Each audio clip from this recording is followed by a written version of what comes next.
I understand we have sound now. You know what I want to do? I want to holler too. Since, because hollers, wait, let me get this ready. Because if you can't hear the holler, you can't hear nothing. You know what I'm saying?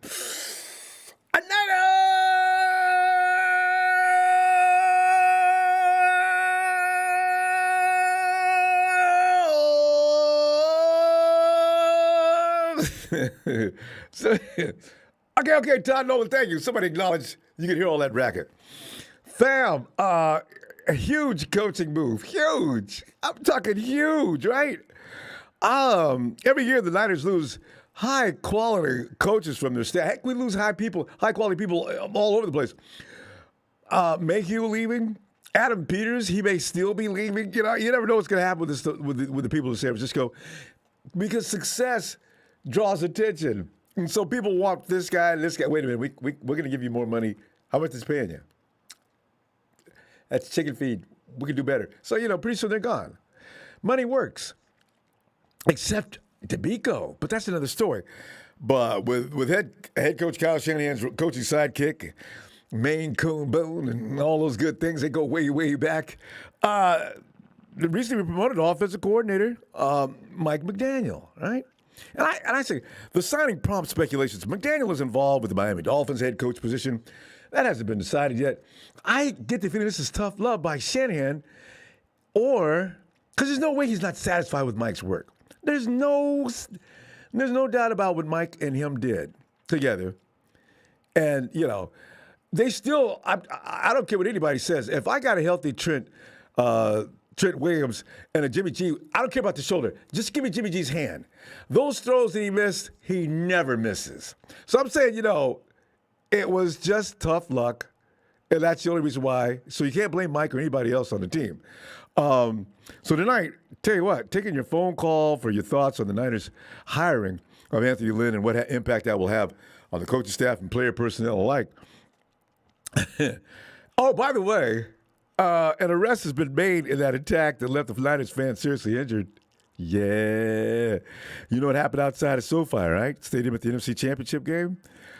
Police arrested Brian Alexis Cifuentes Rosal in a felony charge of assault by means to produce great bodily injury, according to the Los Angeles Times.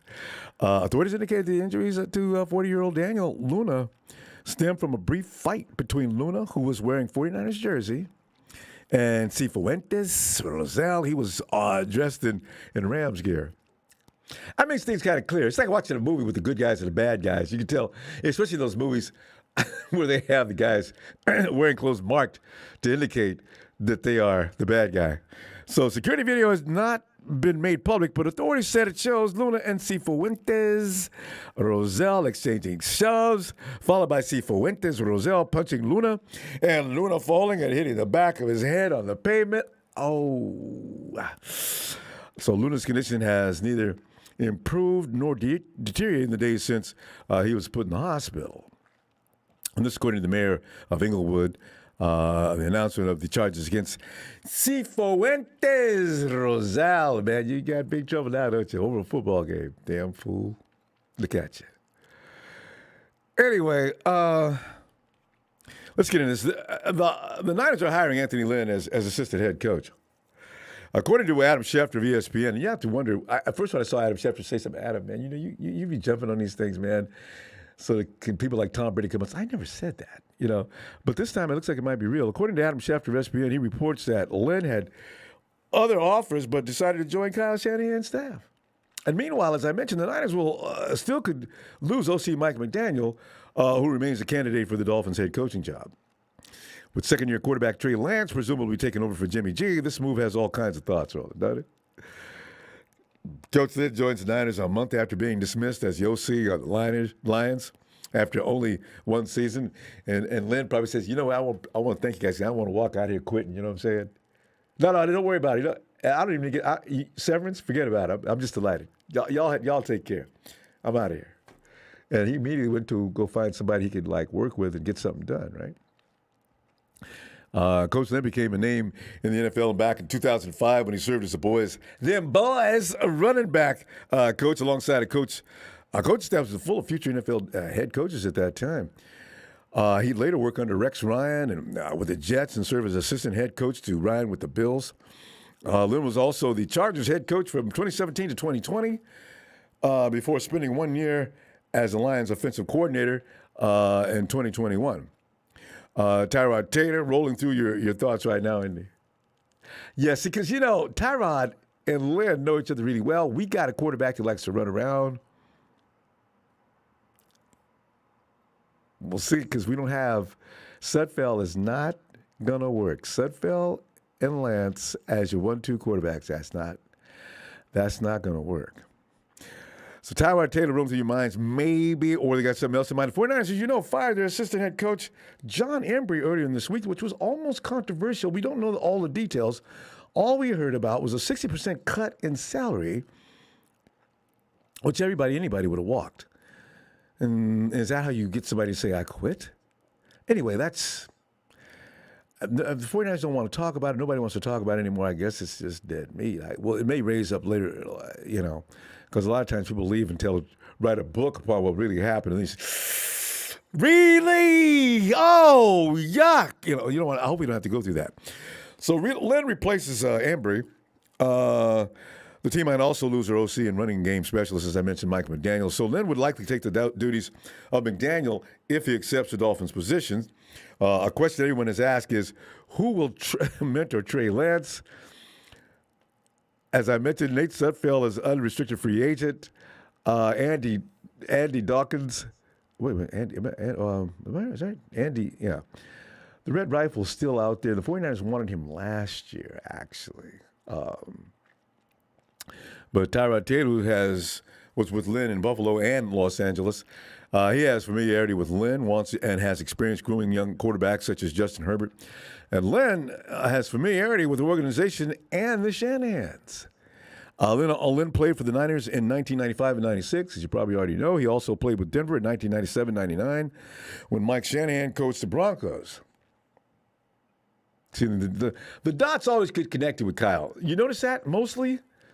Players, anything, always there's some connection in the history.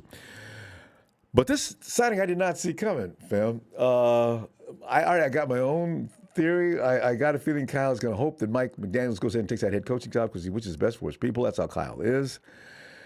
Anthony Lynn is a solid position. He's going to be solid in that position because this guy, when Kyle goes and has questions to his staff, Lynn will be able to answer well, won't he? If he bumps off of him, that could be nice. Mike McDaniel, I still like Mike McDaniel. If he doesn't leave, I'll be delighted, but still. I don't know about Mike McDaniel and Anthony Lynn and Kyle. Is that going to be okay? I guess it would. They're all professionals. They're football guys. Mike could still remain OC, but I don't know. What do you have Anthony Lynn do? Anyway, maybe did somebody here say it's pretty much already a done deal with Miami and Mike? So anyway, that could be it. Fam, I want to get your reaction on this. Because did we do the right thing? Are you happy with that? Any other matters you want to bring up? I wasn't going to trades and getting people let go just yet. I was going to wait till after the Super Bowl. If you want to do that, I'm okay with that, though. I mean, there's no problem. We're here to talk anything we want to about the 49ers. But that was just thing that whoa! What? Anthony Lynn, okay. William Roberts, I like to see what Anthony Lynn can do with Trey and work on his strengths and weaknesses to make him a better quarterback, just like he did Herbert. Yeah, because Trey's got some things to work on. That big winding loop up worries me. That's a strip sack waiting to happen. He's got to speed up that release. But listen, I'm not pumping Jimmy's horn, but one thing that did help Jimmy was that lightning quick release, because with our offensive line not having a lot of time back there, you better get rid of that ball or move out. Now, which is a better thing to do? Move out like Trey can, but then what? I guess you could extend the play, but the way the NFL defenses are nowadays, those linemen are friggin' fast. So I don't know if you could outrun them all the time. And those guys are the ones that your mobile quarterback is a guy who gets sacked more than anybody in the league. It's just a worrisome thought. We'll see, though. Anthony Lynn could be a plus, though. Get him ready, Anthony. Get him ready. Hey, John.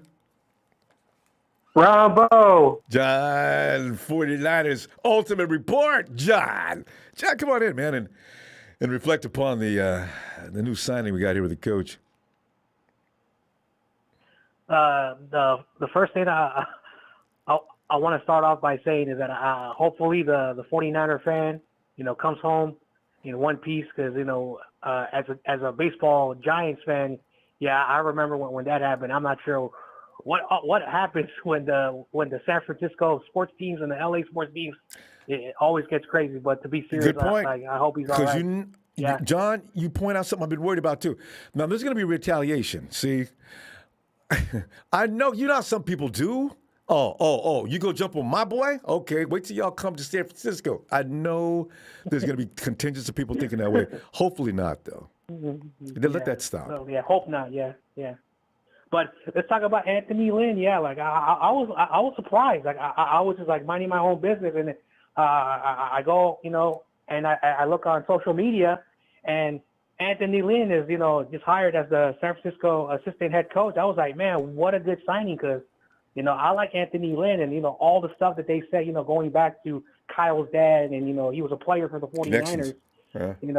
That's just, like, it's cool. Like, and of course, like, he's had a lot of success where he's been at, as a run game coordinator, and then, of course, eventually a head coach. And then, of course, when he was in his time with the Chargers, and I was a little bit surprised when he got fired from the Chargers, but they went their direction, and I was also a little bit surprised why he went to the Lions. Only job our available. Friend Don Burr. Must have been. Yeah, I know, right? Don called him and told him you could work for the Lions. Yeah, so I think, like, in just my opinion, I think Kyle is growing. I think he really loves, calling the plays, and I think he needs someone there, I think he can, work with, I don't know if I'm right or wrong, but, this shows a bit of maturity, because, like, in 5 seasons, he's had 2 winning seasons. Both the times they went to at least the NFC Championship game. Yeah. So, and of course, and I think this is good for the running backs, because, he has a good running back. I think he can, find ways to keep, those running backs healthy. I'm just, like, very, very, like I'm happy that he's with us, like, because I do feel he should be a head coach, and I think he's coming to a good place, and all this culture that, Kyle and John have done, bringing in these great coaches, it shows that that they want to win. Yeah. And they want to win. Yeah. Yeah, and it's a good start. You got to surround yourself with solid people, because, you're only going to keep John. We're going to keep John. If we get to where we're trying to go next year, he's gone. Lynn's gone. We get poached every year, and people know who's doing what and how they're affecting what we do. Go offer him some money. Let's get him over here, and here we go. Mm-hmm. So. I know, that's true what you said, because, like, look, the Miko Ryans, he was reached out by 2 teams. He just thought, I want to stay with the Niners, but I'm scared that if our defense is really, really good, I'm afraid that both these guys are going to leave, and that's the thing. It's just the fact when a team is really good, they go after the coordinators. It's always been that way, but and then the players. I'm excited. Yep. That's why you got to sign before they go to free agency, because we're going to get Debo, and they should offer Nick some money this year. Nick's agent's probably going to say, "Oh no, Niners, no, we're going to wait till next year, and let's up his ante up a little bit." You son of a... Okay, all right, fine. All right, Ronbo, thanks for having me on. Hey. Always, enjoy calling in, talking to the 49er faithful. Enjoy having you. All right. 49ers Ultimate Report. Check him out on YouTube. He's got content running. And we'll see you when you get a chance, because I know you're a busy guy these days. So, okay. Have a great day, fam. And, of course, it's Niners all day. Shout out to Norm. Norm's his favorite dude. It's night, fam. Hey, Marion. Marion. Oh, it's Sharon. Sharon, come on in here and Hey, Ronbo. Hey, So Sharon, we got a new coach, and it's not just an everyday coach. That's what's really funny. I never think the high profile coach like Anthony Lynn would be coming to San Francisco. Heck, he could have got entertaining. I was shocked when jobs. I saw that on social media myself. I was like, good move. I liked it. Shocking. So I think he will fit right in and go to work and work on some trade. Mm-hmm.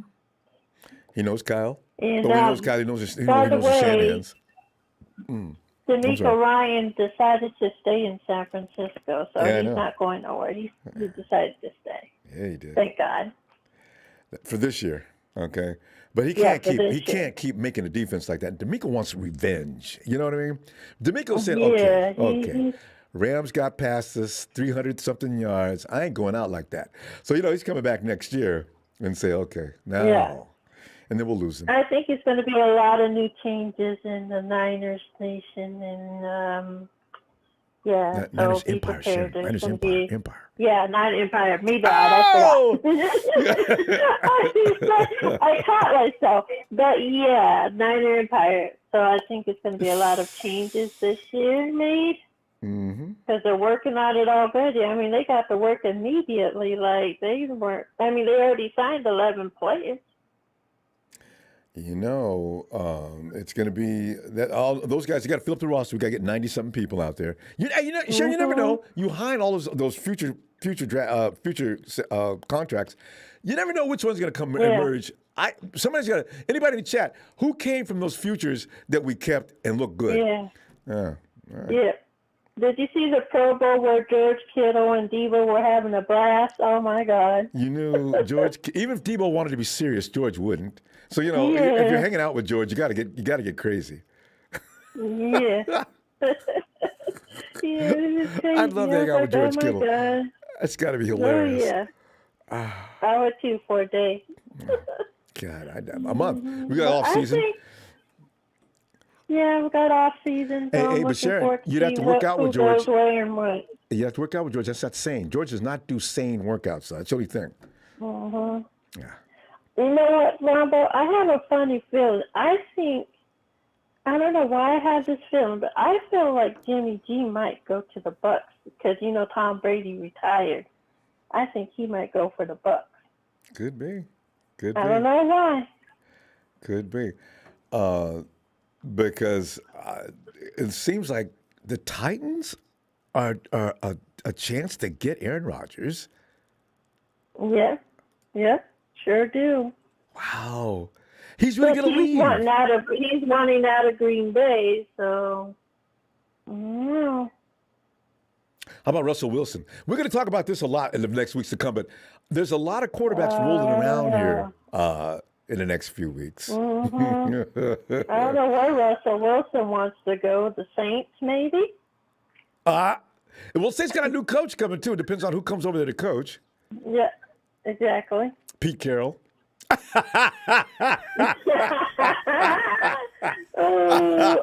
Chewing gum Pete. And then Russ would say, oh, no, you guys going to hire Pete? I'm not. No, man. No, Can I pick your coach? And he's trying to shake Pete.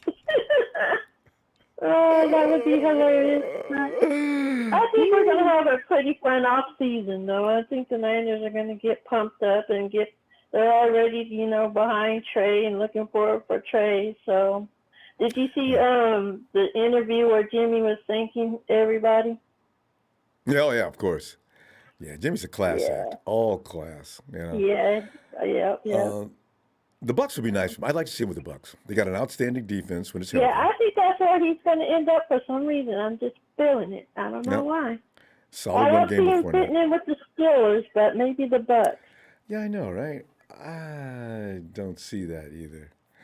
The Steelers, no, that's not his style. Yeah, more on the Bucs because he knows he is under Tom Brady, so he can go take Tom Brady's spot. Yeah, I like that for him. Yeah. Yeah. Yep. Jimmy's got to, but can he not? Jimmy's got somehow he's got to go a whole season without getting hurt. And he finished the season busted up. He stayed out there and showed his toughness, but that wasn't Jimmy. Those throws he missed, he never misses those throws. No. So I know he's got to be healthy though. But anyway, that's neither here nor there. Isn't he supposed to be going under surgery though? Probably. I mean, wow. Just can't get any good luck. So Nope. anyway. Well, we'll see what happens. So we're going to see what because I can't wait, though, to see what Mike McDaniel. We're going to find out probably. McDaniels is going to make a decision here probably within the next 48 hours. I think he's going to leave because Yeah. I think we're going to have Anthony Lynn as our head assistant coach. So And he probably already that's a good told move. Kyle. Maybe he already Yeah, told I think the organization, so. I'm gonna sign with the Dolphins, guys. If that's So that's why they said they hired him and signed him because it was like all over YouTube. Niners hired Anthony Lynn. I was like, say what? Yeah. And that's why and he relayed that to the front office of the 49ers, and they said, okay, well, let's go ahead and get Anthony Lynn. He's out there. And Sharon, here's another thing. I We think already it'll got be rid of Embry, and everybody thinks we're racist. I'm joking, but you know what? I got to tell you in the back of my mind. Heard. Yes, they made sure the next guy comes in. Okay, we're not going to place Embry with anything but the same type and of I person. also want to send some shout outs to that guy that got beat up, sending prayers to him too as well. So that was pretty sad.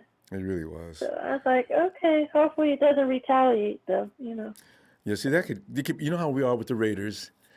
That could escalate. Yeah. I hope not.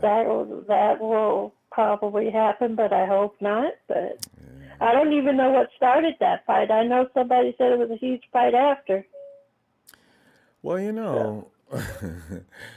that's the home of that kind of thing. When you go back to Bloods and Crips way back then, somebody got to do. What you looking at, man? And here we go.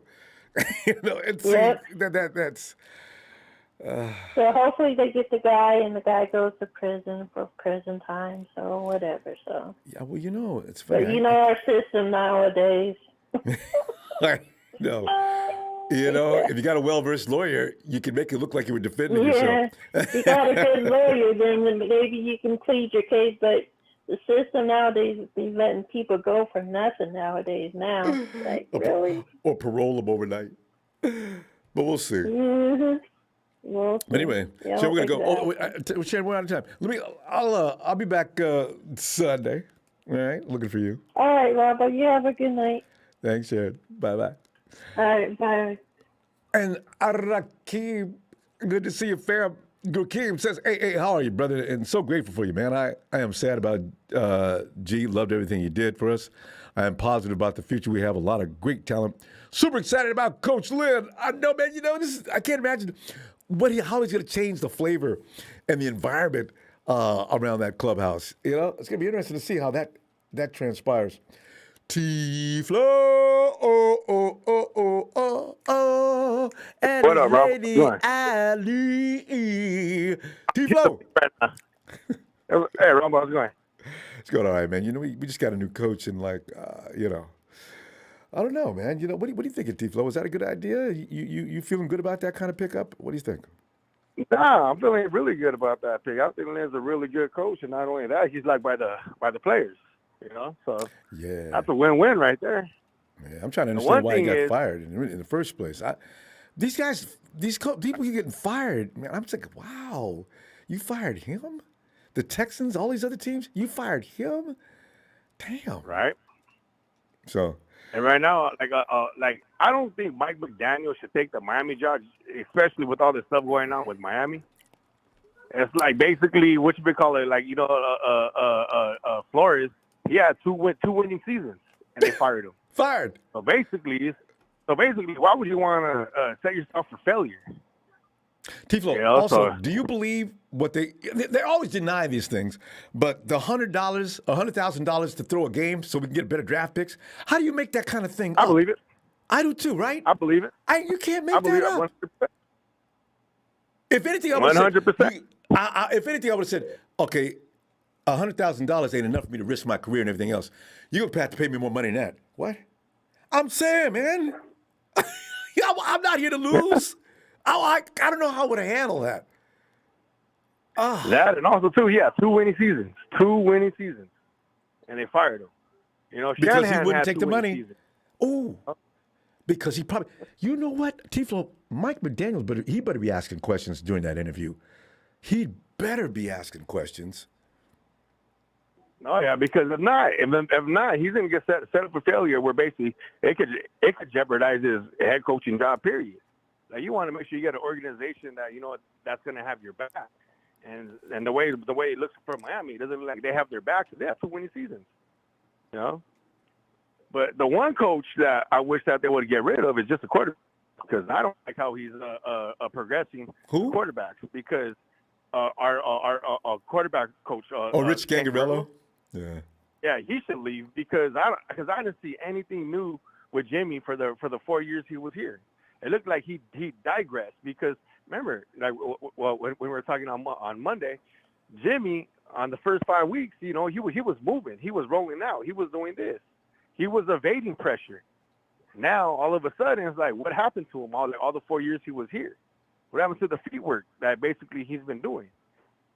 So I just hope that cause that's the one quarterback that's the one coaching that I want to get fixed. Trey, yeah, because maybe he can do more with Trey. Hopefully. Yeah, man, I hope so, because we got a nice roster, but we got to see we can keep it. Who we get on the. We got a lot of one-year contracts. I don't know who's not going to make it. That's why I think that's why Jimmy has to go, because he's cap casualty. That's the main reason why. If he wasn't cap casualty, he would probably still be on the league in our team. Maybe. We got too many players that we need to sign. Yeah. And basically, this is why I still want to hire whoever's working the Rams books. If Parag Marathi ever wants to leave, I want that Rams guy. I don't know how he does that. How do you keep all the rich players? And also, too, either him or the KC, Or KC Dallas. Guy. There's about 4 teams, 4 or 5 teams that they got endless money. Never a cap issue. Endless. Many players. And how like during the season I was talking about like with Prague too, is like, dude, like what are you doing? Like they got to get rid of Prague, because you got everybody else making moves except for the Niners. And Niners is like one of the story franchises. Like what's going on? I think on Monday you were saying the Rams were like like getting players and selling the draft picks. And I'm going to tell you, that works, because you're paying. If you don't believe me, look at the Lakers. First rounders cost money. Look at the Lakers. Yeah. Yep, but look at the Lakers. Look what they do. Yeah. They trade their draft because it's basically you're trading the unknown for known. Yeah. Look at the New York Yankees. They trade all their picks because you know why? Why? They get the players. It works. It could become a trend. We're too far into what we've already done now, but that could be something that happens down the line. About 5 years, I would say, because you got Nick Bosa, you got Debo, you've got Fred Warner. You got these guys are the guys that are going to be asking for big bucks next contract, right? So I don't know if the 49ers are going to be able to sign all those guys, and I don't even know, guys like K'Wan Williams, 1-year deal. Do you sign him again next year? Is it time to let him go? Basically, what they should do is they should go try to get they should try to re-sign Nick Bosa, because you need edge. No doubt than a left tackle and a quarterback, you need edge. Nick rushers. And Debo. Yeah, you don't even think about that. Debo, you can franchise. I know the Niners don't like using franchises, but that's why you use a franchise tag. Because that franchise we got to means, understand. Yeah, that's a risky move. Yeah, so basically, he's going to be one of the highest paid wide receivers for that year, but it's going to be a franchise tag, because we don't understand. How are they going to use Debo Samuel? Is he going to be a running back? Because if he does, is he going to stand the whole 17 games? Is he going to get hurt? I know, right? But he has innovated a new position in the NFL. There's not been anything but him and Cordell Patterson who can do what Debo does, because they do both positions very efficiently. Arvin was the first, Yeah, that's true, huh? But Tifo, we got to roll. We're out of time. I'm gonna see you Sunday though. Bookmark it, babe, and we'll start over again. Yes, sir. All right. Yeah, that's the main thing. Remember, the best ability is availability. That's what we need. It's always going to be the case. All right, fam. Good night, Allie. All right, y'all have a great night. All right, y'all ready for the holler? All right. Yes, sir. Wait, I had some congestion here.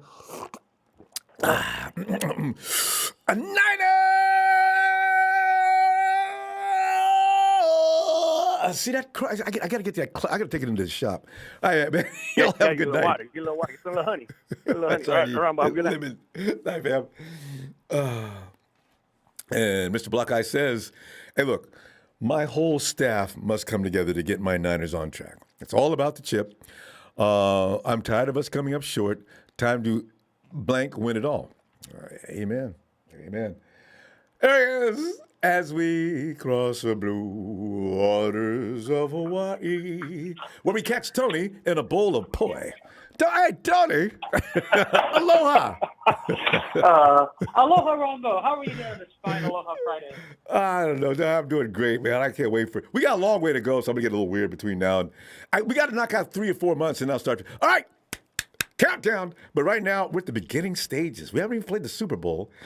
And these changes are going to be exciting, Tony. What do you think about this new signing of Coach Lynn? I'm very, very excited about that signing.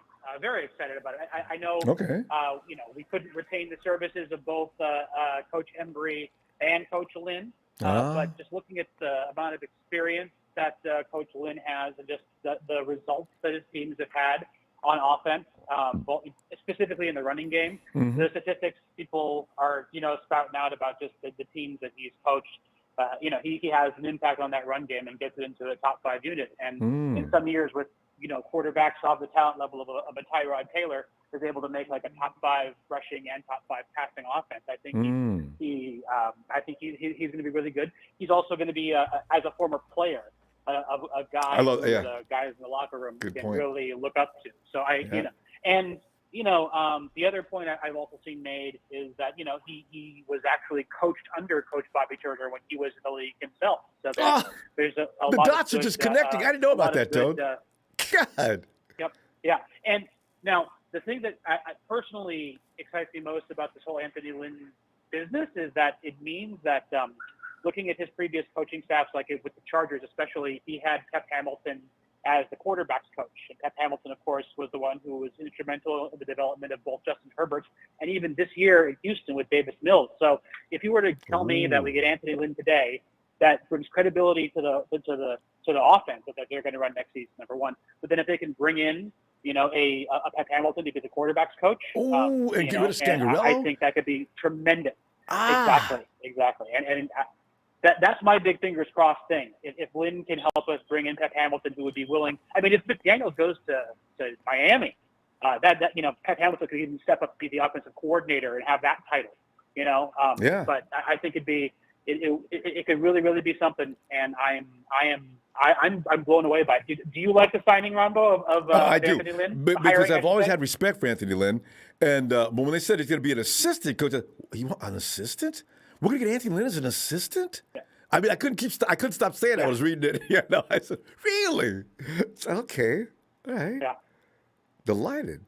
Yeah. And you knew there had to be more to the Embry story, too, because the way it all came out with Solomon Wilcox breaking the news.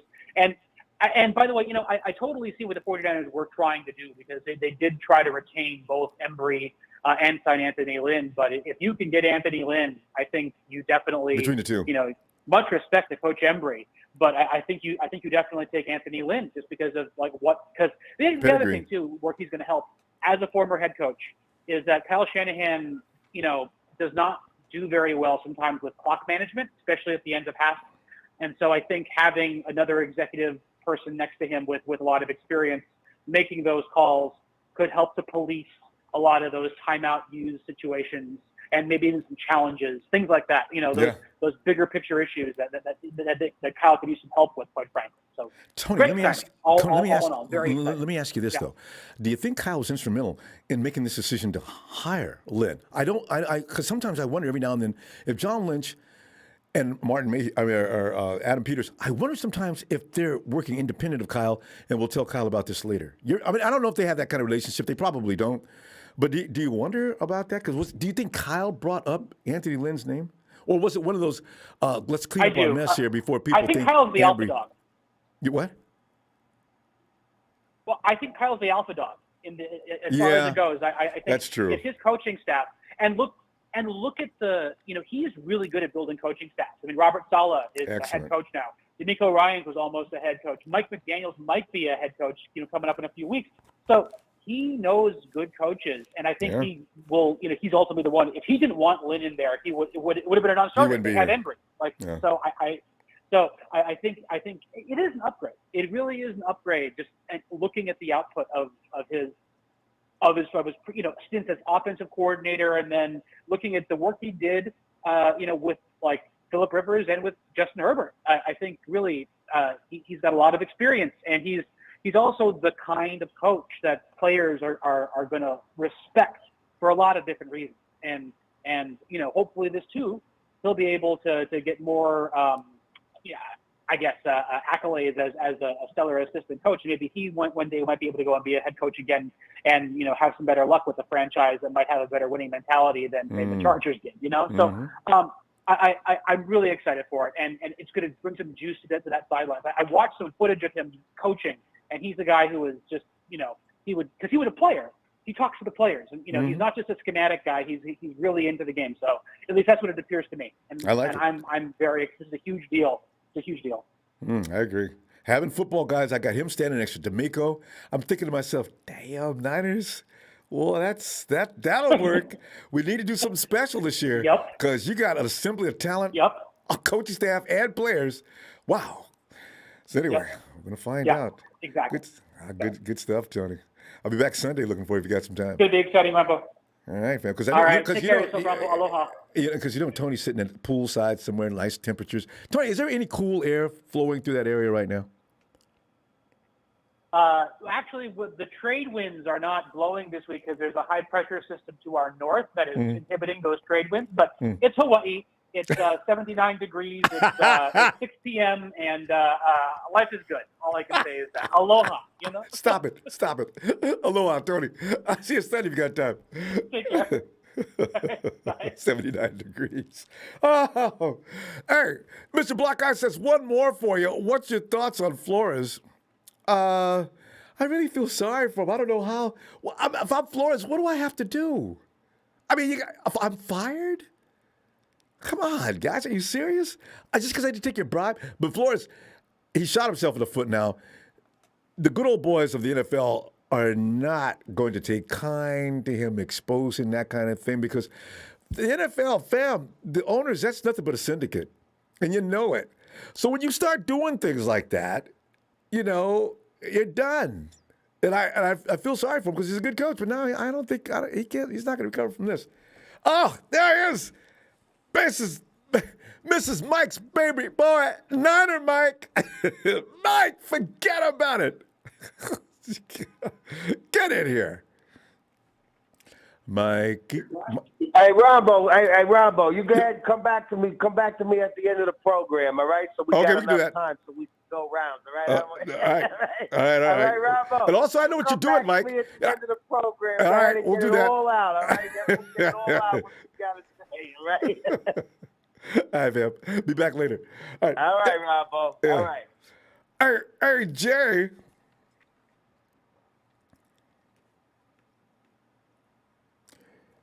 Yo, Ronbo. Jay. Jay. I like this signing of Anthony Lynn because what's it called? The John Embry. I think we were trying to since we don't really we don't really use our tight ends that much. It made sense that that we didn't let him go, right? John Embry, right? Yeah, Jay. Did you say you think we don't use our tight ends that much? I mean, we do use them on blocking and stuff, but not really Yeah, but George Kittle actually Embry raised him, right? So I don't know. Yeah. And Ross Dwelly's probably playing better than he would in any other team. We got Charlie Warner starting to look pretty good. So I don't want to downplay what Embry did. I'm just saying, between the two, between Embry and Lynn, you probably go with Lynn. It's a beat-out situation. What I don't understand, I wish I could find out more about, is 60% pay raise. That's what freaks me out. What, really? I don't like that, but we should have just cut him or Let him put go. him in a different position. Yeah. But we're a run first team, and it made sense where we got Anthony Lynn, and hopefully he could be in Kyle's ear, actually help Kyle, because Kyle's the offensive coordinator, and I don't know if he's taking ideas from Mike McDaniel, or he's just doing it himself. So hopefully, No, they bump off each other. They know each other really well. yeah. Been going back a long time. They know they're bouncing off of each other. So and Kyle's got a lot of respect for Mike. The guy's brilliant. He's brilliant. So we'll see. Yeah, and what's it called? That's pretty much it, Ronbo, I guess. Yeah. Well, we're gonna look different in the run game, though. Him and Bobby Turner are probably gonna be a little different than what Mike and Bobby Turner were doing, I would suspect. And Anthony Lynn's had huge success, so they got to respect what he's bringing to the table. So, and he'll probably say, I like what you guys are doing here. He's the kind of guy who'll come in, I like what you guys are doing. What I might add, as soon as you get a coach that what I might add or take away from that or do this, and then take them look at it, and they'll be happy with it, because, we're going to continue to run. That's what the Shanahans do. So it's going to be interesting to see what he adds. That's going to be kind of exciting when you think about it.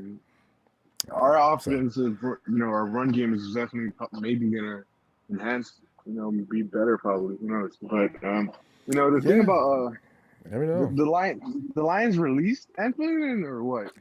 The Lions, those loser organizations like that, when you look at Miami getting rid of Flores and the Lions saying, Anthony Lynn, we don't need you anymore. How do you tell Anthony Lynn you don't need him anymore? He wasn't the reason why you guys lost all those games.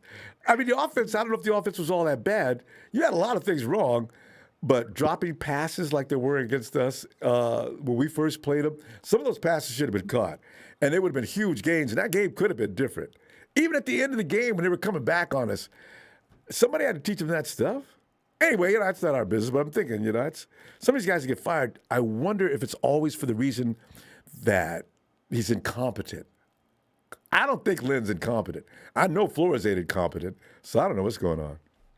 Yeah, Ronbo, another thing, if I was, Mike McDaniel, I wouldn't take that job, to be honest with you, because Scary, you really only have like one bullet in the chamber, basically. Like, you only have one shot, and once you're pretty much like, once you failed basically as a head coach, that's it, you're done. You're pretty much going to be a coordinator forever, not a head coach, basically, but kind of. So, yeah, kind of, but Mike shouldn't take that job if he was, smart. And anyone, that place is a shit show, to be honest with you. But you know what though, Jay? Now they've exposed that little story, and this could hurt the NFL. If there's any truth, because you know how investigative reporters are, they'll find out if that $100,000 to lose every game you can lose. If that's found out to be absolutely true, it can be proven, boy, there's going to be some trouble in the NFL. Yeah, that sounds true, though, to be honest with you. So I'm saying, man, how do you make that up? How would I come up with that? Yeah, bad teams are, losing on purpose to get good draft releases or whatever. But, I think Brian Flores, to be honest with you, he's not going to, be a head coach anymore, probably. He's probably going to be, like, blacklisted or whatever the hell. Yeah, because he's going against the NFL. He might, because no, he won't. He's going to college. Yeah, you're right. Yeah. Nothing he can do. Yeah, because once you go against the NFL, you're pretty much screwed. He basically, suicide bombed himself or whatever, for the greater good or something. I don't know what, but it's just like Kaepernick and other people that stand up for a cause. Yeah. You feel bad for them, but at the same time, you realize they did the right thing, and but God, you love football, and you couldn't find a compromise to satisfy yourself and get justice done at the same time. It's really a rock and a hard place. I wish him luck. So I hope that guy's, wish him luck too. But I'm pretty going, Ronbo. You have a good day. All right. Thanks, Jay. Talk to you later, fam. Sure. And Daniel Serrano, massive signing for our 49ers. He's a special man. Yeah, I'll tell you. It's going to be interesting to see how the complexion around the old clubhouse changes as far as that some positions. It's marketing pro. What does he want? Marketing pro, yes.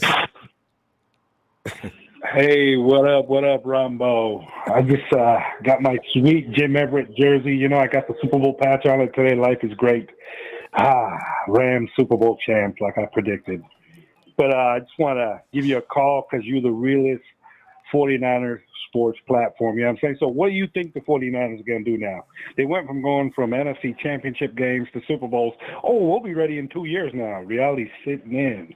So my prediction for the 49ers is they don't know what they're getting into.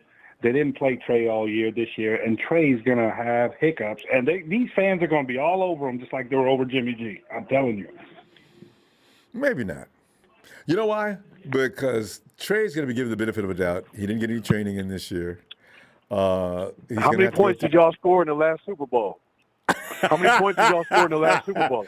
But, okay, it's good, not good, where good. you've been. How many? No. How many? Answer the question. It's not where How many you've points been. did It's you where score you're in the at. last Super Bowl? We Let me scored answer the more question, points than the Ellis. 49ers in the championship game, and we What? sent y'all home. So how'd you like that? Marky Pro. No, but how many points did you score in the last Super Bowl that you played is my question. I'm asking. Those are irrelevant questions. Exactly. Who's winning the Stutter Super and Bowl this Stanley. year? Who is winning Stutter the and Super Bowl Stanley. this year? Who's winning the Super Bowl this Y'all year? hella You gonna weak. bet on the Rams Marky Pro. or the Bengals? Wait, Ellis. Let me, Marky Pro. Y'all still hella weak. Marky We Pro. are Y'all gonna still win hella the weak. Super You Bowl. on the You've wrong already channel. predicted you're going to win the Super Bowl? We gave you the game. You guys didn't beat us. We We gave you the beat game. y'all. Kyle Shanahan is a classic choker. He took the keys away from Jimmy Sean Garoppolo. Sean McVay did 2 challenges and had no timeouts and looked like he was about to shit himself with 10 minutes left in the fourth quarter. Ronbo, here's a fact about Jimmy Garoppolo. His RPO on third down is ranked number 2 in the entire NFL. You're at 3rd and 1, and you're running against a stacked box. Your marketing's slow. You change your name to Marketing Slow because you don't even know how many points you scored in the last Super Bowl you played in. Ellis, All right, Ronbo. let me finish up. Yeah, I had to come in and accept a few shots. Not for life. But no, now Jimmy Garoppolo, now check this out, Ronbo. Jimmy Garoppolo, his RPO on third down is ranked number 2 in the NFL. Why didn't they throw the ball on 3rd and 1? You know, there's a lot of questions about that, and a lot of people do wonder why we didn't go for it. And a 4th down, actually, we should have went for it in the game with that many stakes. But, you know, Marty Pro, one thing I will admit to is that Rams pass rush went up a notch in the second half. Now, I don't know if that was because of my guys were road weary, but I do know that Trent Williams, who never allows any pressure, gave up 4 on this particular day, and that never happens. Now, you see, this is why when we say we kind of let that game get away because we couldn't do any better, is because injuries like that, Jimmy Garoppolo's missing throws out there that normally he's not going to miss because of that bad hand. But that's neither here nor there. This is football. You got to come and get what you got with what you got, you know, or get what you want with what you got. So, you know, congratulations to you. You know, well, this ain't going to stay the same. Thank you, sir. Thank you, sir. And congratulations to your season out. Jimmy G, he proved the haters wrong. He took y'all to the championship game. Should have won 2 rings. Kyle lost both of them because he coaches conservative in the 4th. Now, here's the other thing, RPO stats. Jimmy was 18 for 20 in the Super Bowl going in the 4th. So Kyle stops throwing the ball, starts saving the lead. Now you keep running the ball, your quarterback's out of rhythm. Oh, now here, Jimmy, throw the ball. Do something out of your element. Throw a deep bomb that you guys should have won that Super Bowl by 2 touchdowns. You know what I'm saying? So what I'm getting at is Kyle Shanahan needs to be held responsible for his choking ways. He also lost the Super Bowl for the Falcons, and the Falcon fans can't stand him. So I feel the 49ers' future is bright still because of their drafting ability. But now Jimmy Garoppolo was the victim of Kyle Shanahan's bad coaching. He took the bullets for him. That's all I got to say.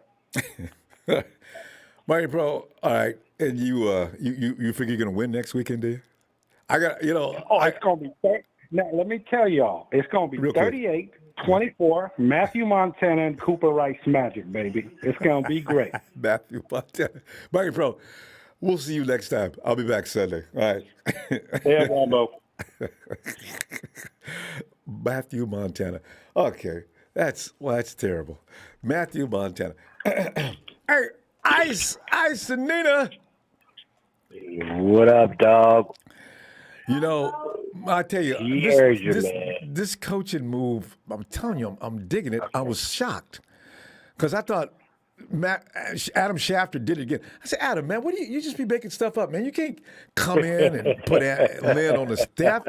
Tom didn't want you running out there telling people he was getting ready to retire. So I'm wondering, is this another joke or a mistake? What? So, but I don't know. It looks good. It looks like it's happening.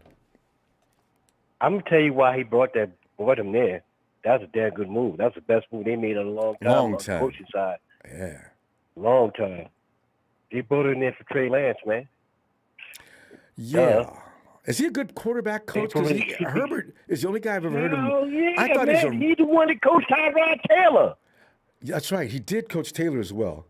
He's just a good coach because run game is. Why you think? Yeah. Run game His is run too. game was beast all the time. Yeah, but the thing is, why you think the coach for what's his name for the is a beast right now? It was because of him. I know. So why do you think they brought him in? They brought him in strictly for this kid. They need someone that's an ex-player. But Ice, that knows they can deal with a kid. True.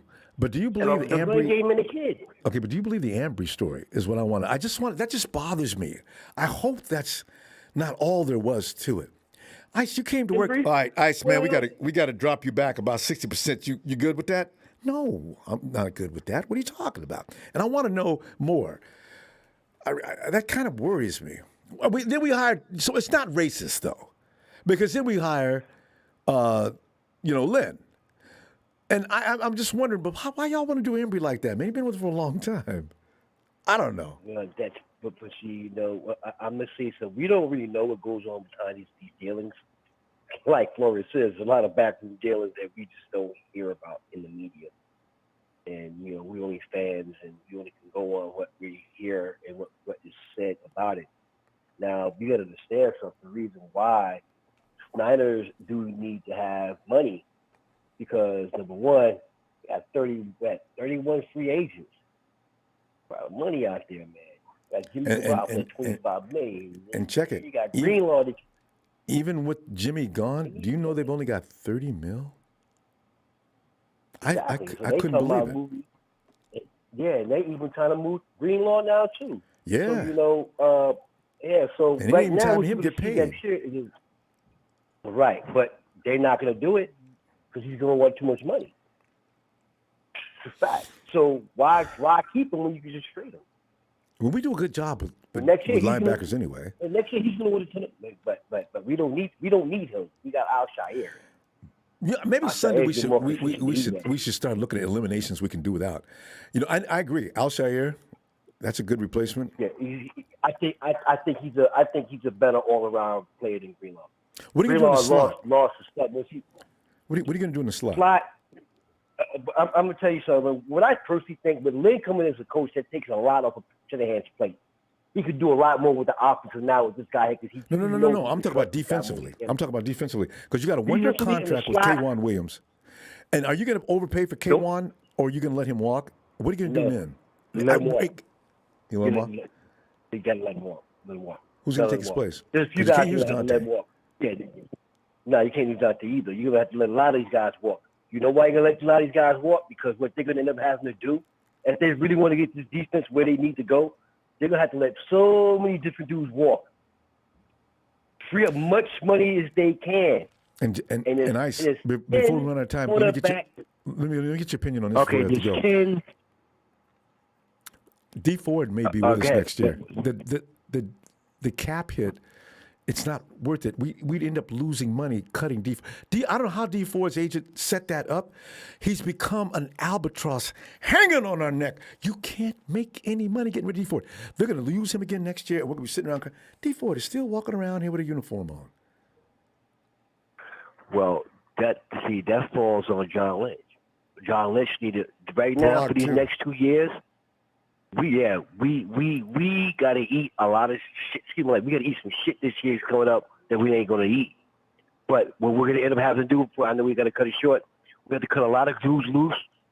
Whatever money we have, we got to go and sign the best quarterback that they have in the market. That's the only thing that's going to solve the defensive problem.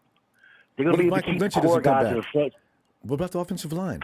You Michael know, Glenn, Tom Compton Mike and Brunskill on that right side cannot continue. And we may have a center problem. True. Ooh, we got problems. We're going to run out of time. Hey, We Ice, got a we're lot going of to get on shit these we can do problems that. for the But- next few weeks Yeah, anyway. but one more thing I want to say, though, too. 10 seconds, hurry. You know why John Lynch ain't take that job in Minnesota? He didn't want none of the smoke that's going on with Brian Flores. Tell you, man, it's crazy around the league. One day somebody's going to write a book I had to say detailing that all before we the go. things that go on by the back doors in the These NFL. coaches don't want none of the smoke coming behind that, man. My daughter wants to say bye, Ronbo. All right, Tell, Nina. baby. Hi, Nina. How you doing? Yeah, man. Tell them I know, man. It sucks, man. But that hiring's good for us, bad for the NFL. There you go. All That's right, all I fam. got to say. There you go. I look for you We'll and be, Nina we'll Sunday. be all right, man. Yeah, we will. All right, see you Sunday night, dog. All right. I love you, Night, man. fam. Hey, back at you, fam. Love you. Hey, look, let's, in fact, fam, the Niners, they know the game as far as how the NFL really works, all the little intricacies and things that you have to are taboo and you got to stay away from. And I'm not accused of the 49ers. By the way, I saw somebody say that the last thing the 49ers could be accused of is being racist. I agree. Oh, I wholeheartedly agree. I would go to bat on that one in a minute. I just want to know what was up with Embry.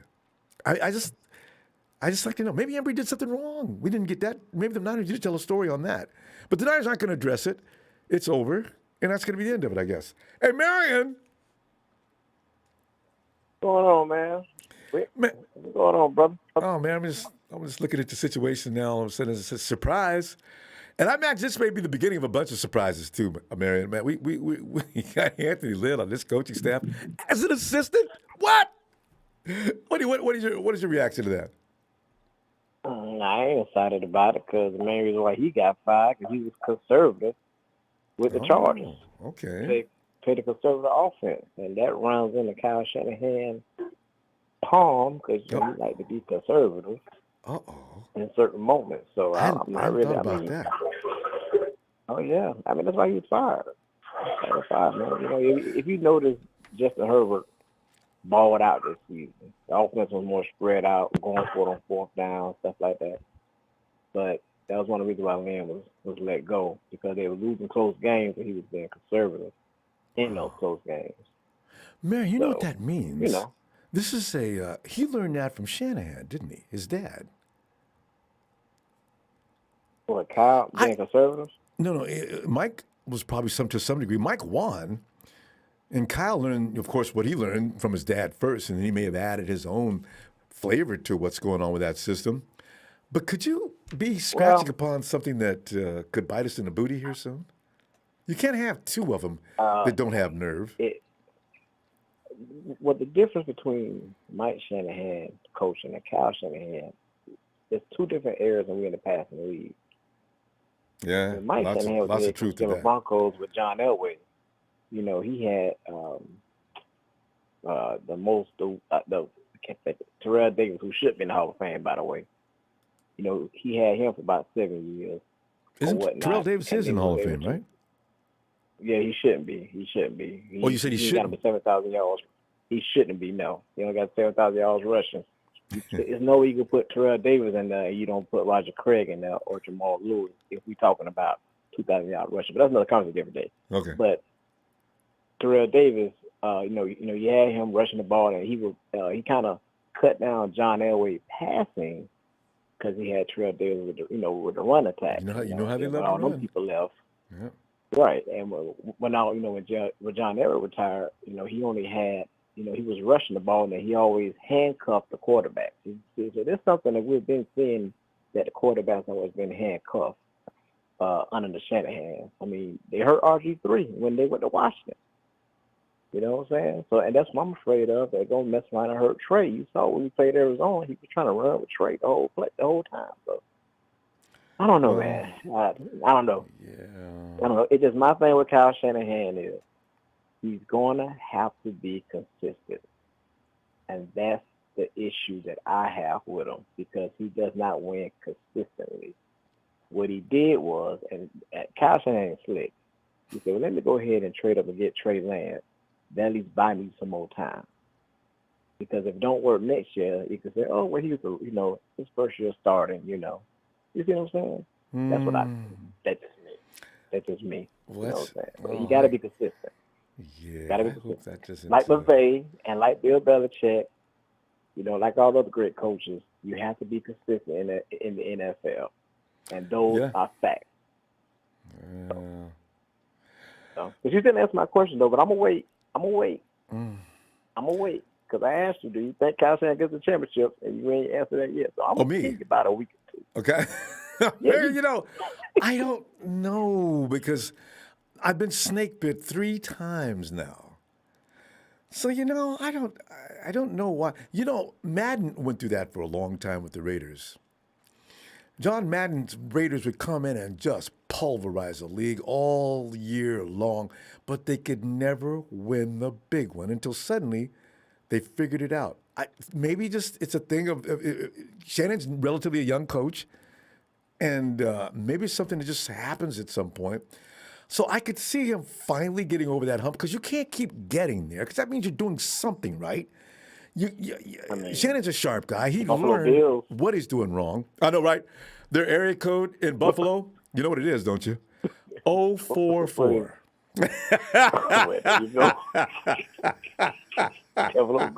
I've got some Buffalo friends I love. I got thrown out of my buddy Ed's house. Well, Ron, you know what? You got to go. That's not funny. Get out. I'm not even through eating yet. Get out before I let my dog out. Right. I thought that was funny. Yeah. Like I said, we just need, like the caller, the 2 callers before, you were saying about this response to Kyle Shanahan. He's right. We need to sift out of Kyle Shanahan because if we get into 2022, don't make the postseason.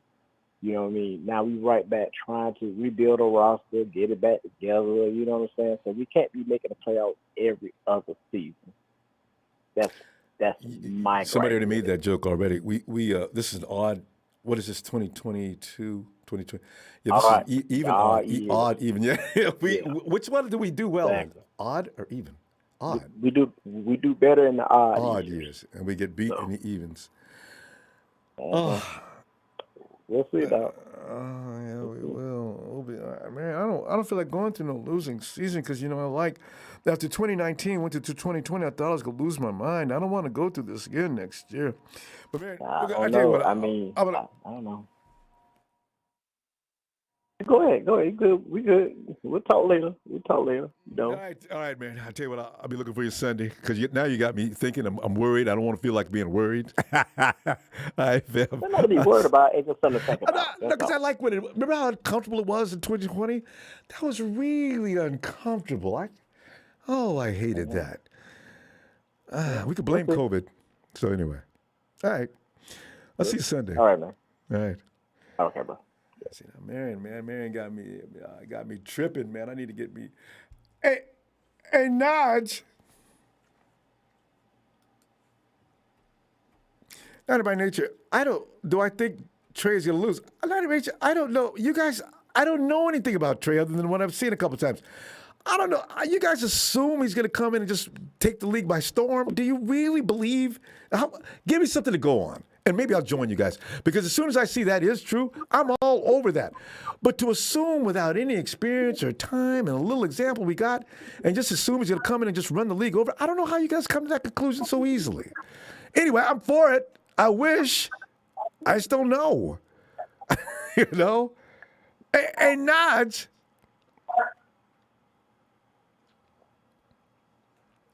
Nah, I don't know why people think I'm anti-trade. I'm not anti-trade. I just need to see more. I wish I could. I want to see him in there 2 or 3 games in a row and see how he reacts to this, and this, and how does he pull out of this, and this. I ain't saying anything bad about him. I just haven't seen anything. Naj goes to sleep on us every now and then. Naj! Yo, Ellis!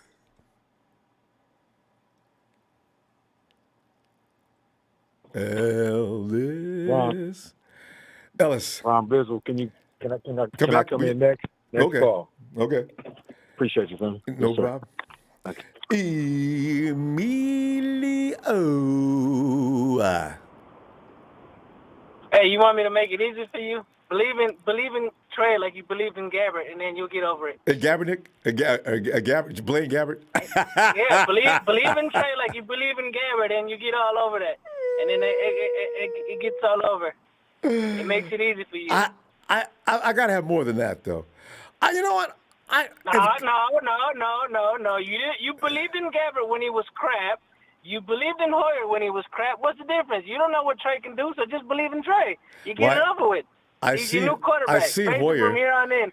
Unless he was crap. How right was I though about him and CJ? Which one was the best between Hoyer and CJ? Hey, CJ had light and then he became crap. Nick Mullins had light and you believed in him, so you might as well just believe in Trey. It ain't make no difference. No, I didn't. I wasn't you a huge believed in the crap Mullins. quarterbacks. That wasn't a Mullins. I didn't know nothing about Mullins. Other than people stepped on his shoes when he was trying to come out. Mullins had some light when he beat the Raiders, and we all believed. No, I'm talking about from the beginning. CJ came in light a couple games, and we believed in him. So what's the difference between Trey? Trey beat the Houston, so you might as well believe in Trey. What's the difference, Ronbo? I do. You keep saying I got to see more. I do to a degree. I've seen him. But I didn't see anything that made me think he's just going to come in and beat people up yet. I need to see a little bit more. Put it that way. Well, he could throw further than Jimmy can. I tell you that much. But what does that mean? So can a lot of quarterbacks. He can throw further than Jimmy. Jimmy couldn't throw as far as he can, and we've seen he could throw 40 plus bombs. That's not how I measure a quarterback. I need for him to be efficient. I need for him to get the ball moving. I need to get the offense moving. Well, those are the things I look at. We go back to Nick Mullins and we go back to C.J. Beathard. They didn't show much, and you believed in them. Jimmy showed me enough that I have probably exactly. So you might as well just start hopping on a train, believing Trey. Let me get this straight. Let me make this point. I have not said I don't believe in him. I just said I need to see some more. No, I've seen him play twice. I seen CJ play about 2-3 weeks, and I knew that was over. Nick Mullins was, I don't know what to think about Nick Mullins. CJ Beathard and company, those guys, they showed you how good they're going to be about 4 or 5 games. I haven't seen Trey for 4 or 5 games yet. He might be, he may be way better than I thought, for that matter. I just need to see a little bit more. I don't know how that's unfair. Well, I'm just saying, you believe in Gabbert and see what Gabbert got. I seen him for a few games, Emilio. You did too. At the end of the season, when Cap got benched, it didn't look bad actually compared to what Cap was doing.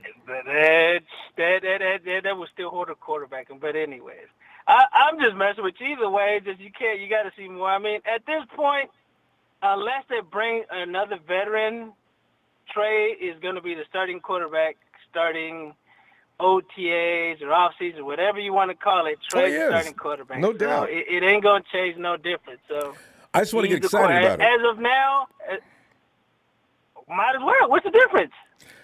He's a quarterback. Get excited. If it looks like that he is not ready, then you're going to be nervous too. Trust me. I'm telling you, I just want to see. I'm not going to be nervous. But you know what? I'm not going to be nervous because it's Kyle's job. Get him ready. I wanted him to start last year. I wanted him to start this past season.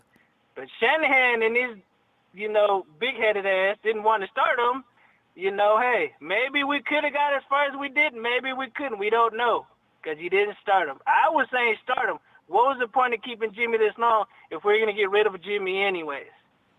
That was my whole thing. I like Jimmy. I was rooting for Jimmy, but at this point, we knew why we got Trey, because Jimmy kept getting hurt. That was the main reason why we got Trey. That's exactly right. So I was saying start him. And if we had a shitty season, I would have got it. Amelia, you're going to run out of time, At this point, you might as well believe in Trey. Okay, if that's all it takes for you to stop. Okay, I believe in Trey, okay? I just gave you my reasons why. Listen, you only got a minute left. Can you give us any feeling about the new coach?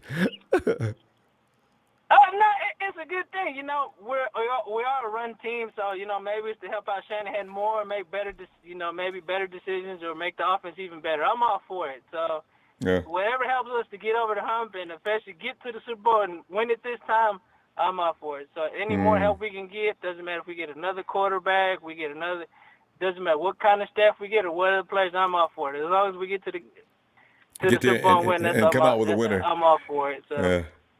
Yeah, so you know, maybe he might get for. It's mostly for our running backs, is what it looks like. So we're a running team, so it's what it looks like. It's what it's for.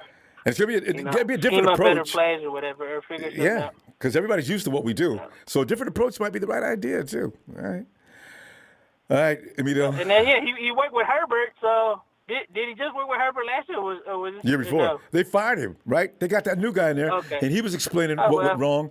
And that's the best thing about it. The new coach is explaining what went wrong this postseason. I said, boy, make changes, boy. Whatever. It'll work, maybe not. All right, Emilio, I'll see you Sunday, fam. We'll see what happens. Yeah. All right. All right. Have a good night, Emilio. Yeah. Yeah.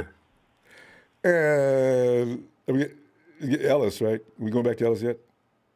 I think you wanted to come and say it next. Ellis. Ron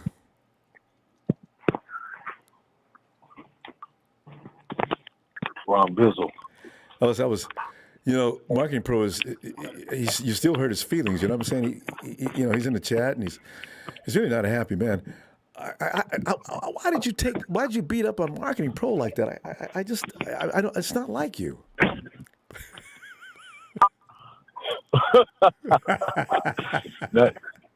Well, of course it is, Ronbo.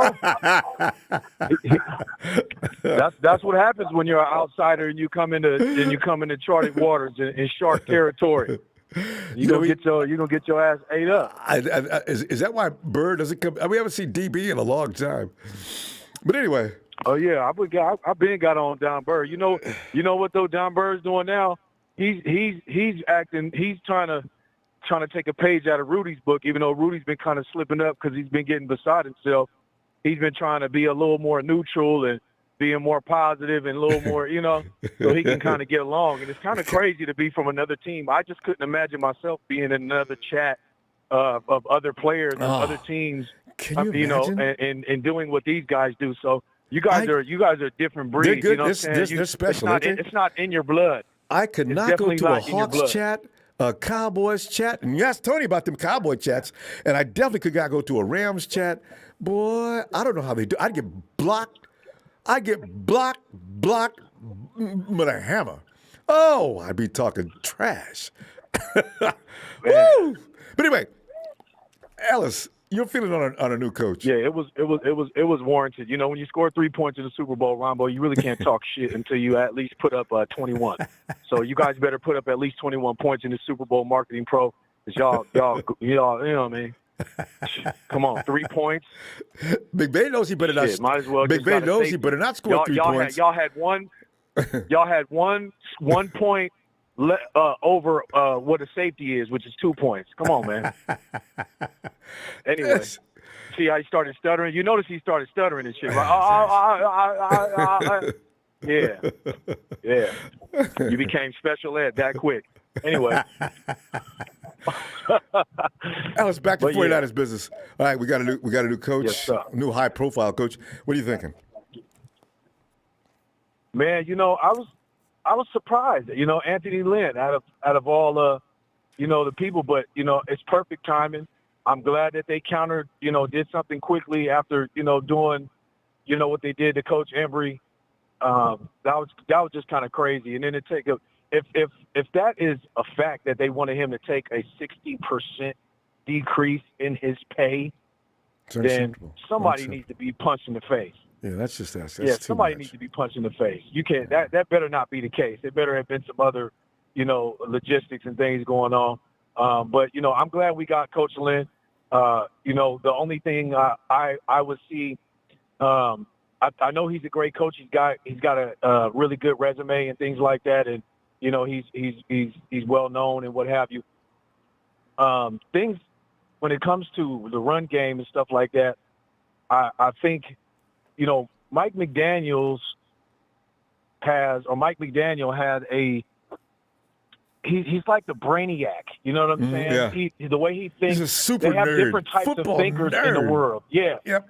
Yeah, that's what I mean. So the way he would think and process things and how he would come up with stuff, and just it's going to be a little bit different. So I'm hoping that Lynn's got just a more updated and just a more newfound strategy into trying to create plays and to throw off defensive fronts and teams and what have you. Ellis, And I like the fact that I just want to add to that real quick, because the fact of the matter is you got 22 years on that, coach, and you got Bobby Turner, who's got 100 years in. Between the two of them alone, I like them heads being put together. But like it's been said, though, you got to be worried about the conservative attitude. And if that's why Lynn got thrown out of Chargerville, I didn't realize that. I'm kind of shocked. But somebody did say some things that made a little sense. But go ahead.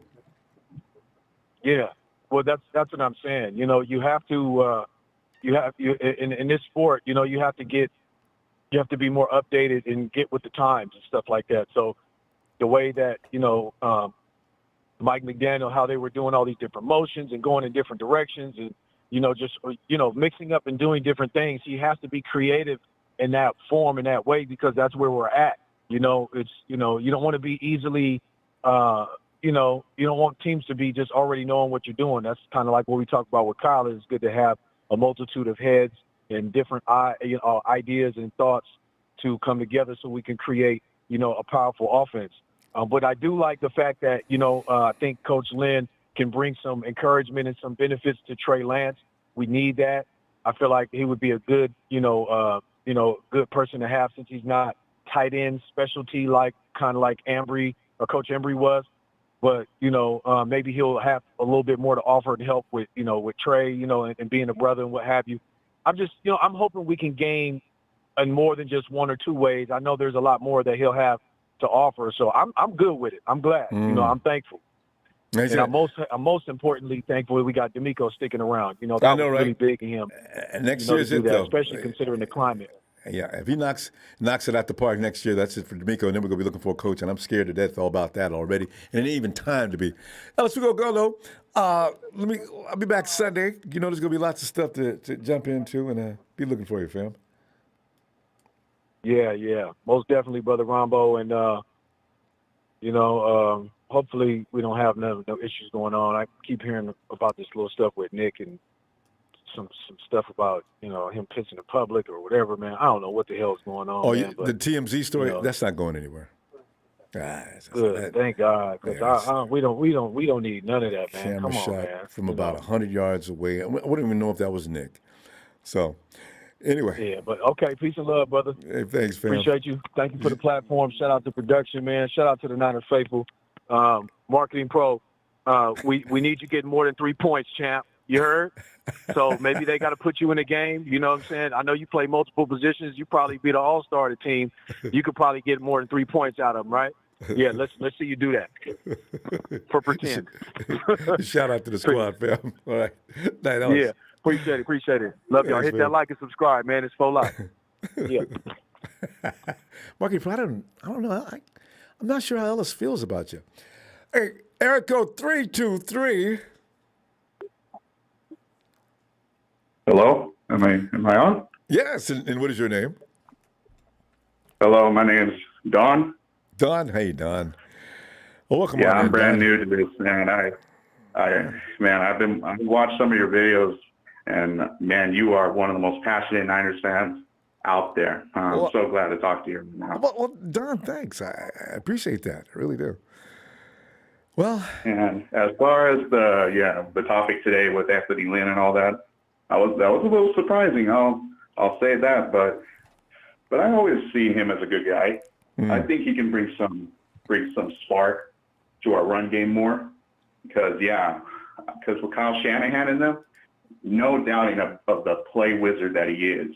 But you need some more mixing up a little bit more in order for like Trey Lance and them, and Eli, Raheem Mostert, who's supposed to be coming back too. I think he's a free agent, though, if I'm the last I checked. Yeah, this was his last year. You're right. I think. Well, everybody's talking as if he's going to have to be re-signed. Don, I'm not sure. If you've seen or heard something, that's probably true, but I don't know. I've heard him talking as if They should sign Raheem Mostert. Why do they keep saying they should sign Raheem Mostert? Is this his last year? Maybe. Anybody in chat know? Enlighten us. But go ahead. I know. Well, I'm just so glad that we were able to go back in 2019, even though those Chiefs, yeah, that really stung me on that one. That was the second time ever I had to see them lose like that. Oh man. And this year, the way we got far, man, I cannot be more proud of the Niners, honestly, right there, because nobody expected us at all to be right there. 3-5, Don. 3-5. We were dead in the water. All of a sudden, 49ers refused to give up. They came back. In fact, you know what, Don? People get on Jimmy for every little thing. Do you know Jimmy G was the most efficient quarterback in the NFL for about a 5-week stretch? That's why I say, I did. I heard that. Bad luck follows. That's why I wish we could move or something. There's something bad juju somewhere. And then Trent Williams gets hurt, always, of all people. Yeah. We got to have him. Yeah, with Jimmy G, yeah. And I know that he's going to be leaving us, unfortunately, but, yeah, they give him so much bad rep for every little thing. It's like, it's just a media piece, honestly, to me. Yeah. Talking bad about all the boneheaded stuff he does and not talk about when he actually does anything well. Never. The one game he had. Never. Never. And I just did not want to watch that Monday, listen to any sports at all the day after we lost the championship. Don, have you yet? Because I already knew. Have you turned on anything? I've not turned. I don't want to hear it. I stopped watching ESPN. Well, I stopped watching them anyway. NFL Network. I just read. I go to YouTube and I check out 49er channels and things like that. I don't want to hear it. My God, they're gonna be ew. Yeah, and I've been part of the Niner faithful for a pretty good while now. My dad was the one who got me into it. Oh, he's so proud. He's watched them since with Joe Montana, and then we're in there. Oh, he knows his Niner stuff big time, especially.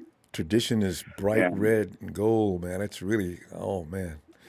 It's something to be proud of. Yeah, and one thing, too, I want to mention. All these Rams fans and everything, they want to keep talking mess, and all this and that. I'm like, what do you have to talk about? You scored 3 points in the last Super Bowl against Tom freaking Brady. And what happened, man? It's just unbelievable. Hey, Don, and add to that, Jimmy Garoppolo had to have a busted hand and no tackles on his left or right. It's the only reason why he won. It's the only reason why. I guarantee you that's the only reason why. I don't need 2 tackles. I just need a Trent. And Jimmy with the right hand, we win that game. I guarantee it. Yeah, I know. I think so, yeah, because, that is true. He was playing with a busted up hand and the shoulder, too.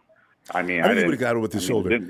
But that throw to George Kittle, that hand's not, if he's not having to throw a certain way to get that ball off, that ball hits George in stride. He's wide open. Yeah. Some of those other throws he makes, Jimmy makes some of those throws all day. No matter what anybody says about him, those are the throws he makes. He may not make them deep downfield, but those are his throws. It's all right. Yeah. I mean, it's just, we've come so far these past few years. I mean, I know 2020 was hard to look at. Trust me.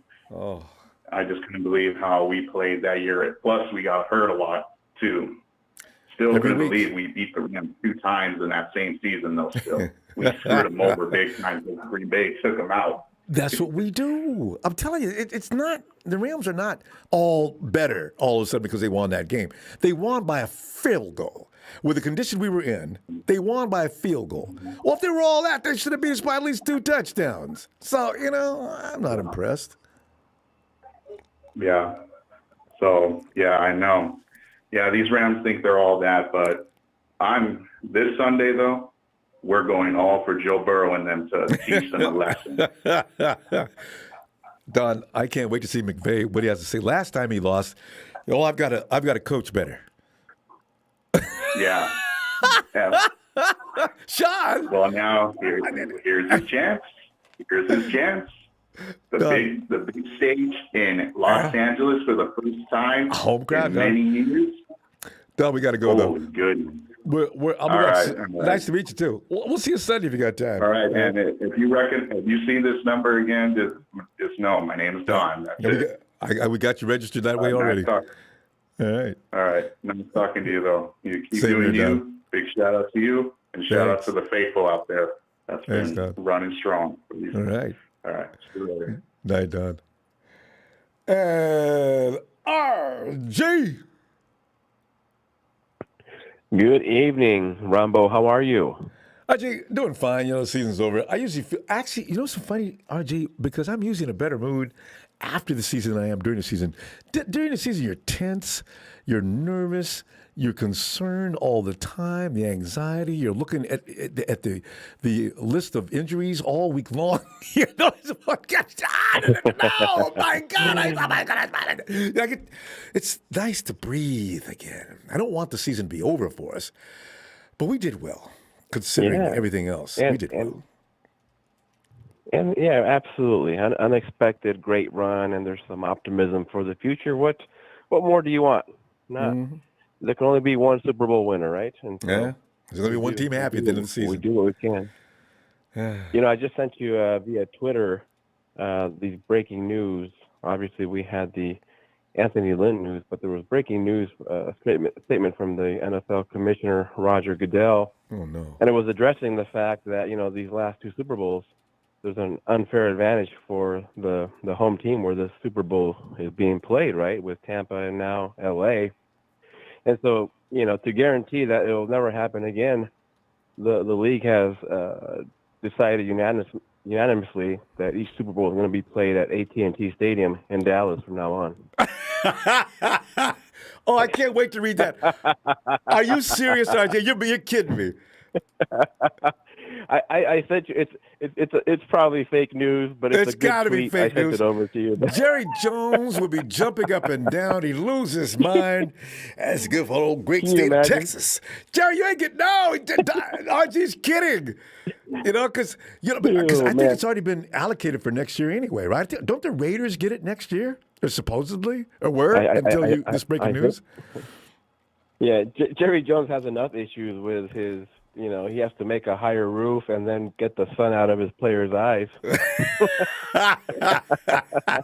And teach Dak, when you get to this point, this is when you got to look for the umpire and give him the ball. All right? Remember that. Ball, umpire. Don't just put it down on the ground and snap it. And I got an argument on Twitter. Well, Dak Prescott is better than Jimmy. Okay. Well, what happened in the end of the game the other day, last week, when him and Jimmy were standing there on both sides of the field, and Dak went home and Jimmy stayed, and Jimmy wasn't out there hiking the ball without giving it to the umpire? I don't understand. This is what I'm always going to remember Jimmy for, and this is why I defend him. Some of the BS being shot at Jimmy G, it's over the top. I try to be quiet for some of it, but I can't stand all of it. But hey, that's either. RG, we got a new coach, though. What are you thinking? Oh man, somebody beat me to the punch earlier, but I'm here in San Diego, so I get a lot of the Charger stuff from LA.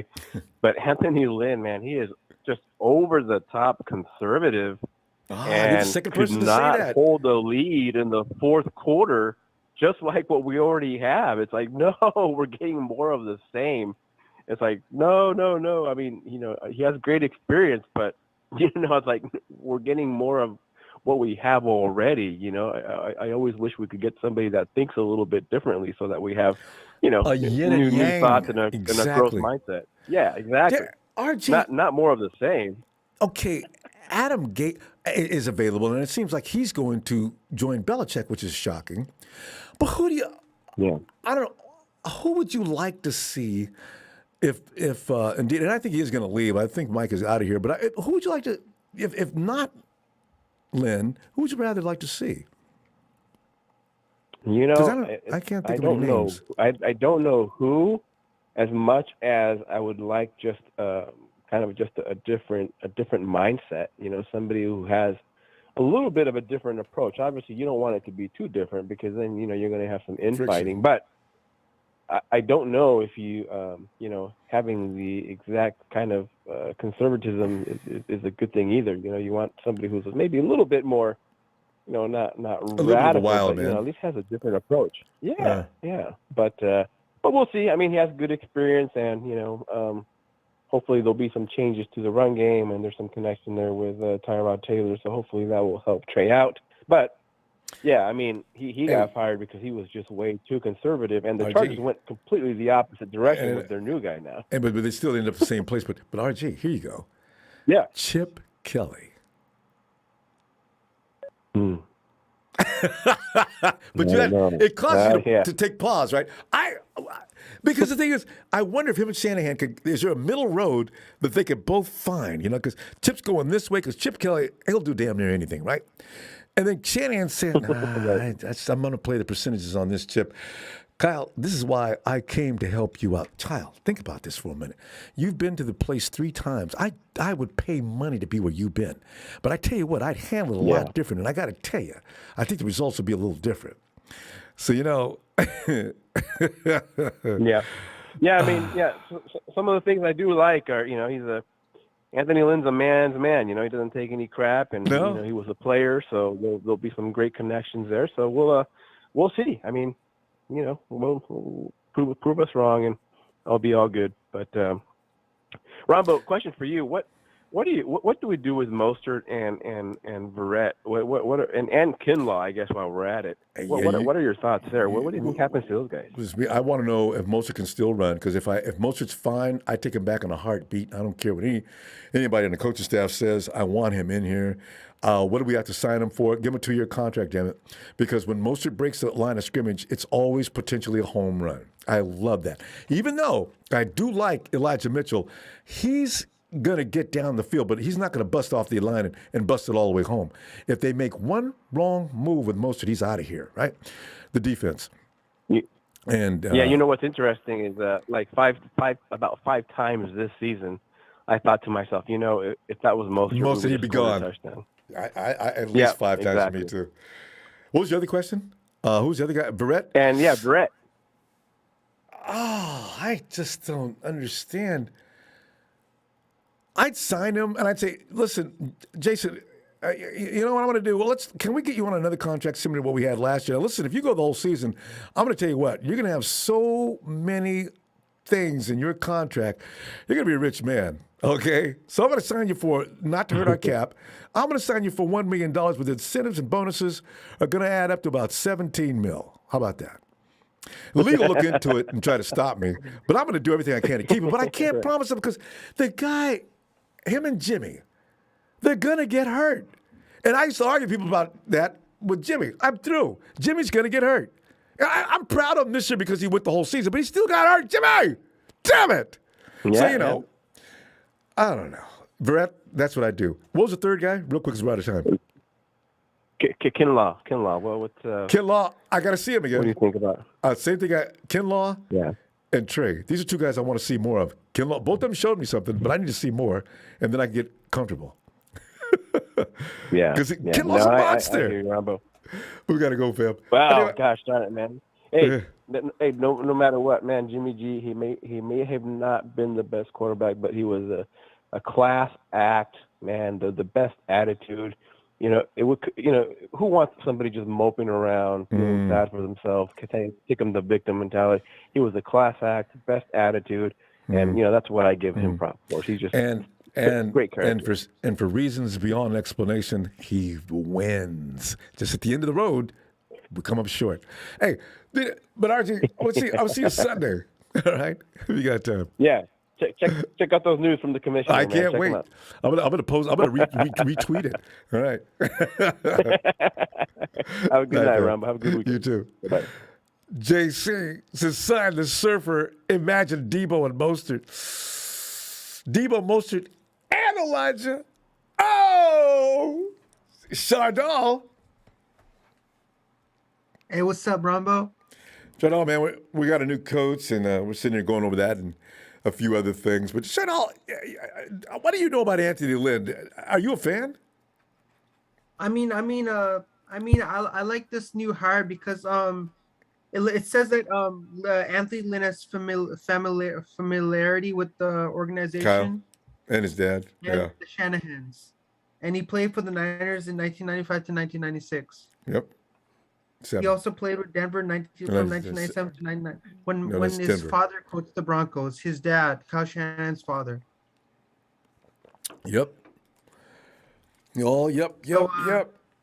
So do you agree with us getting this new coach, and how do you think it's gonna suit with our team? Like how do you think we're gonna do with the new assistant coach? Like, okay, well, Chardell, because the thing is, you've got Chardell and you got Bobby Turner together. You can't get more NFL experience, especially both of them are run game guys that really know what to do with the run game.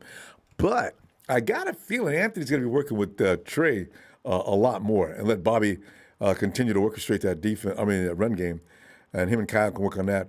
But Kyle knows that. I don't know if Kyle can spend enough time because he is the head coach. He can't focus all his energies on developing Trey. So I think he went and got Lynn, maybe primarily hoping he could make that work for him. Chardell? Chardell, wait. So another question I have is a question everyone has asked is who will back up quarterback Trey Lance? And it's a scary question, isn't it? Nate Sefo is an unrestricted free agent right now. No team is going to sign him. He sucks. So I don't think anybody's going to sign him. No way. I have no idea who they're going to get. Quarterback. I don't think third-string quarterbacks should even really matter. No, it doesn't. Okay, they don't matter, Andy Dalton is somebody they wanted last year, right? So and then it said Tyrod Taylor was with Lynn in Buffalo and in Los Angeles. How much is Tyrod going to want? That's the problem. I don't know. Andy Dalton will work for $3 million. And then the reason it says that Tyrod Taylor has familiarity with what Lynn wants, and he has experience grooming young quarterbacks such as Josh Allen and Justin Herbert. Mm-hmm. So do you think that Tyrod Taylor will be a good backup for quarterback Trey Lance, or is there somebody else that you would like to back up? Like I just mentioned, how much is Tyrod going to want? All right, because we don't have a lot of money for that position. You know, because Tyrod's going to say a minimum of 6, I would think. You know, and Andy Dalton will go for 3. There's not a lot of mobile quarterbacks out there for Trey to get pattern his game after. And Tyrod will be excellent. But how much is it going to cost? What qualities would you see in Tyrod Taylor if he would potentially like to back up quarterback Trey Lance? Tyrod, he does a good job of running around and keeping his eyes downfield, and he will let that ball fly if he finds an opener. And also, Tyrod, you always could tell Tyrod wanted to stay in the pocket. He was only running when he had to. Because, Chardell, the bottom line is in NFL, all the pop and glitz that running quarterbacks are starting to show, the ones that are successful really can orchestrate from the pocket. And this goes all the way back to Fran Tarkenton. You've got to be able to work the pocket. Now, running is fine, but you've got to be able to orchestrate from that pocket. Because then, you know how people say 11 on 11 when you got a running quarterback? When he starts running, all of a sudden it becomes 11 against 1. So, that's why he's got to be able to deal from that pocket. And if the play breaks down, now use your legs.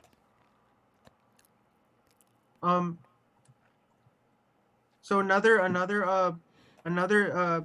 another story situation that did you hear about the Jeff Garcia and Mina Kimes? What he said to Mina Kimes? I never got around to going back to read that. I heard Jeff was not happy with what he said about Jimmy, but we got a minute so to go. What was said that made? I don't even know what Mina said. And what Jeff Garcia said in there is he said that Mina Kimes can never be a quarterback, and she never played football. And I thought that why would you say that? What credibility to say that? Like, those words were extremely disrespectful and sexist. Whatever Jeff Garcia said to Mina Kimes, she's a reporter, for God's sake. Why would you? Shut up. Jeff gets drunk. When what's his name did that interview with him, he was totally drunk.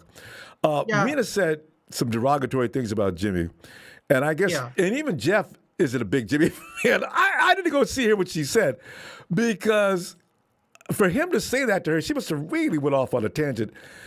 I don't know. I really don't know. I just don't know why you would say something like that, because she just said that Jimmy G's not. We're not winning games with Jimmy. We're not winning games because of Jimmy. That's not the reason. It's just and this is what he said. He said, "Who the hell?" Let me just get real quick, shut up, because we got 10 seconds. He said, "Who the hell is Mina Kimes? And when is she the last time she threw a touchdown pass in a game? Never, ever." Yeah. She probably offended. She probably offended a lot of people with that. This thing about the 49ers not being able to win any games with Jimmy is complete BS, and I agree with Jeff on that. You can't. No, she offended you. You can't win all those games without the quarterback being involved in some fashion. But listen, that's okay. But let's get you back on Sunday, Charlotte. We're gonna run out of time, okay? Yeah, it was nice talking with you, Ronbo. I hope you have a nice one. You too, Charlotte. Yeah. And besides, Mina Kimes is a Hawks fan. Hey, Javon. Yo, can you hear me? Yep, clearly. Come on in. What's going on, Ronbo? How you doing? Javon, we just got a new coach, man. It's and the biggest surprise. This is the biggest coaching surprise in years, because a lot of times we get coaches. They're not really. They're good people, and they know what they're doing, and they got expertise, and they usually got a resume, right? But to bring in an ex-head coach from a team that was probably doing pretty well, maybe the Chargers would have even done even better this year, but because with second year Herbert, maybe even been better. But what was I don't know how we got. I don't know how it happened, but they showed how it happened. Actually, he's the connections with the Shanahans and that type of thing. Bobby Turner, so he decided to come on over to San Francisco. But we got Anthony Lynn. Your feeling on that? For me, you can't do nothing but feel optimistic about it. We let loose of that other guy, and he was supposedly a tight ends coach. But aside from Ambry, aside from Kittle, who else has he really coached up? So, Charlie Warner is coming along, and Ross Dwelly, undrafted free agent, he ended up not being too bad for us. I don't know. They helped us out. But he really. It seems like he didn't really develop them. Like it seems like that was all them. So to have somebody new. So Javon, do you come in and tell get Ambry and Mr. Ambry into the office? I want to talk to him for a minute.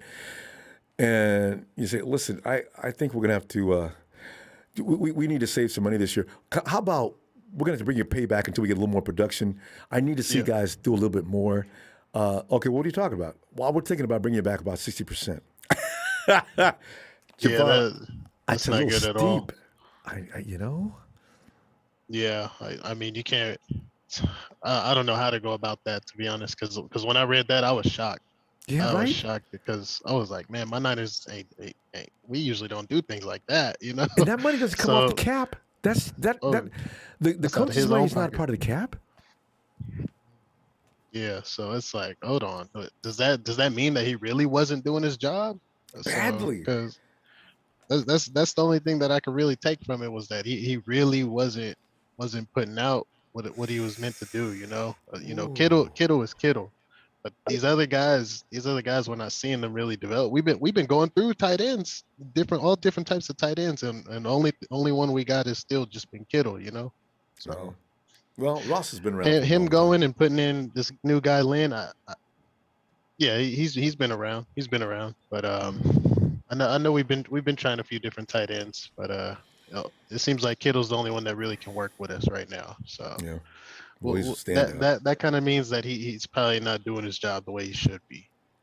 Aside from that 60% cut, it's tough. Just fire him. Don't. Yeah. Because I'd rather fire him and people say something about that than hear that I offered him 40% of what he's making now if you want to stay. Otherwise, I gotta take it by. Sometimes I'm Exactly. sitting there, why don't you just? They already don't make it as much money as what people think. When I'm looking at that 60% cut, what I'm doing right now, I'm making more money than him if he ended up taking that. So shoot, Hey, what do really coaches that make? really made me feel bad. That's a good. I don't. How much do assistant coaches make? I mean, they're set up smooth, but if he took that cut, he's probably looking at or 50 to 55,000 worth of salary. So, I mean, that's not too good, you So, know. so they're right around 100 and something, huh? I never thought about how much they get paid. Yeah, so Depending on like that's a real D'Amico and these tough one guys. right there. Yeah, depends on who you are. If you do a good job, I suspect D'Amico, he wants to leave next year, and John's probably going to say, "Listen, D'Amico, I'm going to tell you, I don't think that's a good idea to go to Miami. Here's what we can do. What are they offering you? We're not going to come close to that. We're going to make it real comfortable, and then of course maybe give yourself another year and get a better offer. What do you think? He's got to consider that, because Miami does not sound like a place I want to go. I don't know about you, Javon, but that sounds like a hellhole. Nah, man. So I'm hoping Mike McDaniel's, makes the right decision with that one because over there in Miami, it looks like they really struggling over there. And then you got all those other guys really sticking up for Miami, and they're trying to save their own skins and just make it seem like Brian Flores is just a straight up liar. So I know, right? Like, man, how do you make that up? How did you come up with that? They offered me $100,000 to throw games. He's going to the extent of suing the whole NFL, so it seems like there's some truth to it. Yeah, because you got no proof. You're gonna get fried like a piece of bacon. Oh yeah, you'll be done in all categories, not just the NFL. Shoot. Integrity shot. That the NFL, as powerful as they are, is you win against the NFL and you lost in that fashion, making the NFL look like the good guys. Oh, you're dead meat. You can't get endorsements. You can't do a damn thing. You're out of here. You couldn't even coach Little League. I mean, Pop Warner won't have you. My God. Oh, man. And then how's that going to make us brothers look, I don't want to say it, but that's what bothers me too. Don't come in there lying. Don't do it. Better be true. So. Yeah, it's crazy, man. But I mean, at the end of the day, like I said, we can't do nothing but feel optimistic with this move, with bringing Lynn in, just bringing in some new ideas, probably some new plays, help out the running game, because that's what Shanahan's been saying he wants to do is continue to develop that running game. I mean, I like Jimmy, I like for what he did, but it seemed like if we couldn't run the ball, it seemed like Jimmy really couldn't help us out after that. But I think we got a good idea with Trey. The Shanahan's, their whole offense, it's not going to change. We're still going to run. Their offense is predicated off the run. That's why he's getting all these elaborate run schemes and everything else going. That's what he does. Right. So if we continue to develop this run, with some new schemes and it's a good along idea. with Trey Lance, I really like the thought of it because it'll really help him get his feet wet. If we keep this running game, we keep Kittle to, because it looks like Trey Lance wants to go take some shots as well. It looks like he wants to bomb it out every now and again. I think Kittle and Ayuk will really help that out. And then also just re-sign these good O-line that we have. Bring back Lakin Tomlinson. Maybe draft another O-line that can probably help out. Let's see what Aaron Banks can do. And hopefully we can protect the kid. I keep forgetting about him. He's on this team. Javon, we got to go though, Javon. Let me see his Sunday. I appreciate it. Appreciate you, Javon. I haven't heard from you in a long time. I just realized. All right. Have a great night. You too. And hey, yo, Jason. Yeah, I love it, Jason. That rolling. That's such a cool background, Jason. I love it. What's going on? Hey, Jason, man, we got a new coach, man. It's so funny because Javon just brought up somebody says, don't have no coach in there, a brother at that, making stuff up because that is really out there. $100,000 to throw each game. The lawyers, of course, in Miami already says that is not. That is extremely false. I said, if he made that up, oh my God, because I'm still bothered by AB.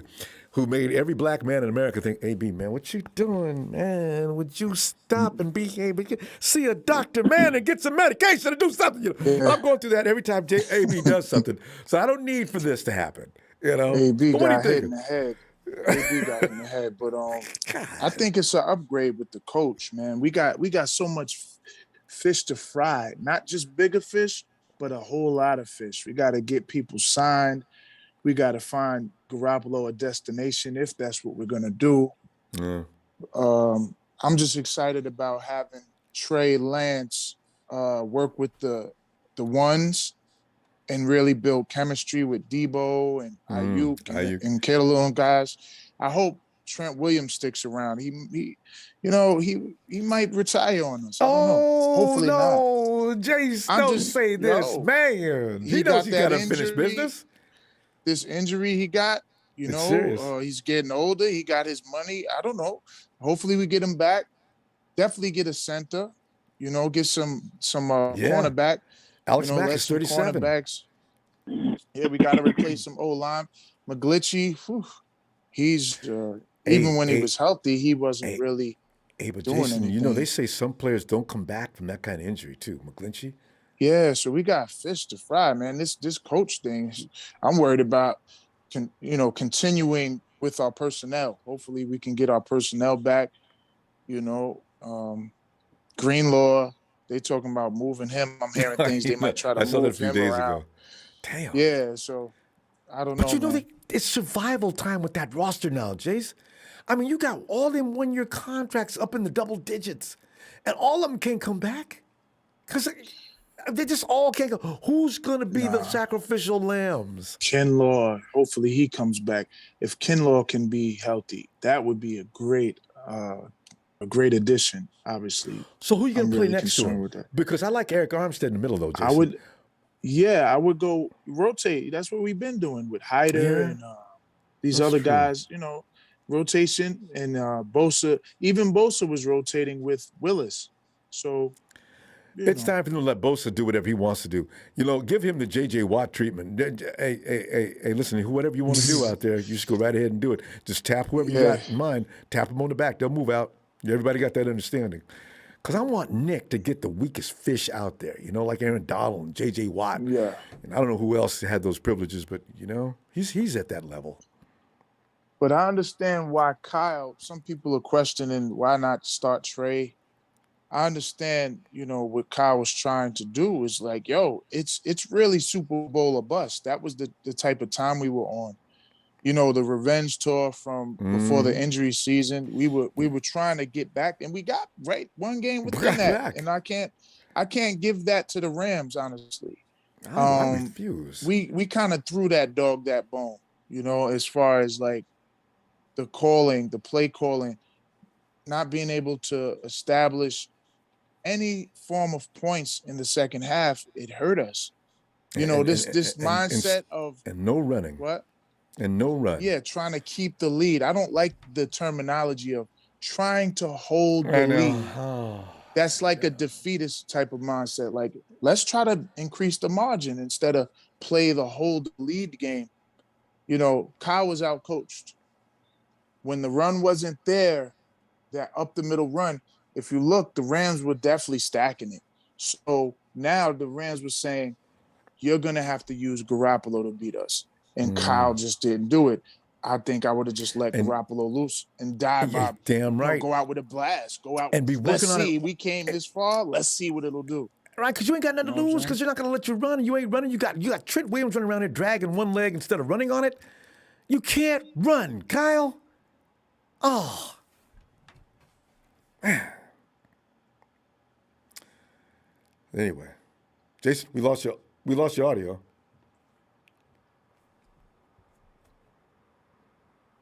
Oh, I'm sorry. Now it's back to seeing what rookies are going to come out, what free agents are available, how to improve.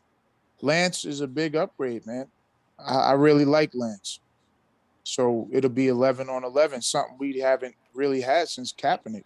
I just hope they don't start this RPO stuff with Lance and this run, let him be a running back stuff. Yeah, QB sneak here and there, but let him run from the pocket when it breaks down. when Ayuk and Debo can't get. In all of this, we need a deep threat. We got deep threats. It's just that either Kyle or Jimmy wasn't willing to go downfield. We But have then the again, speed. Debo's fast. Ayuk's Jason, fast. Jason, you know what though? Your offensive line, some of those routes. Imagine trying to throw that with the way the Rams are crushing it in that game. Imagine trying to wait for a deep route. Remember The only reason I say speed, I need a guy that's legitimate. He's called a deep threat. I want that guy that's downfield with the defense pulling, because you know how it is, Jason. If I got a bullet, I ain't standing in that box. Guys, somebody's going to go break back and cover, or it's going to be a gimme.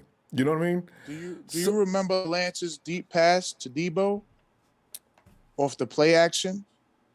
Yeah. You know, or even Jimmy, he had one too. Like if the guys don't got to come back for the ball and can just keep running deep, we be winning. I think that's that arm strength.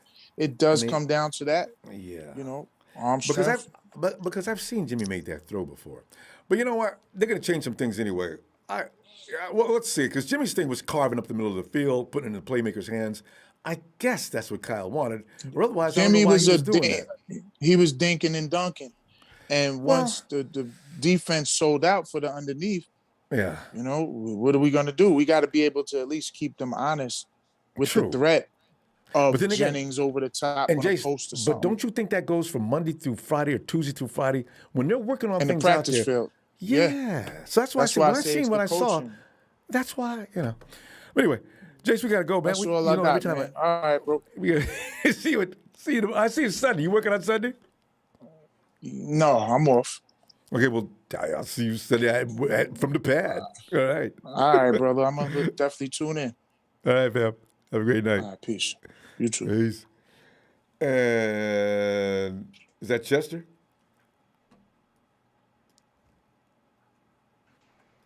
Hey. Ronbo? Chester. Yeah. Hey, Come on in. how's it going, It's just Chess Man. A spell check got your name changed. Is that right, Chess Man? Yeah. That's just my first name, last name. Oh, I Hey, see. man, Ronbo? Yeah. Good, not bad. Sort of more relaxed in the last few days. I know. Me too. Yeah. It took a while, and that kind of hurt a little bit. But, Hurt more than a little bit. That was just awful. Yeah. Anyway, it's over. You know, I don't know. Yeah, it's over. Wait, we got what? 6 months till we 7. start up again. But, Yeah. 7, yeah.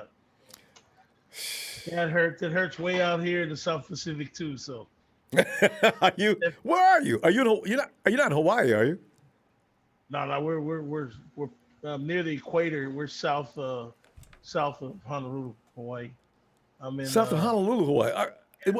Exactly what's the name of that area? I'm on American Samoa. Samoa. I've never got a call from Samoa before. I'm delighted. Yeah, this is the second time I jumped on. Okay. Chessman, did you same name? I'll remember this next time though. Yeah, Chester. First name. Chester. Oh, okay, so okay. Yes. But Ches, so, I'm gonna just call you Ches. Yeah, Ches, cool. look at you got a new coach. What do you think about Anthony Lynn? Yeah, I heard the other guys. Yeah, he's a little conservative. Everybody's saying that. I didn't pay that much attention when he was in San Diego.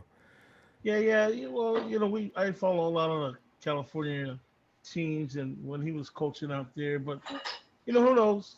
Maybe he'll be humbled and come out here, but I don't know if that'll be the answer because I think our man Kyle over here be choking a little bit. I think he's still got the blues from Ches. No, it's all Jimmy's fault. Remember that. No matter what else.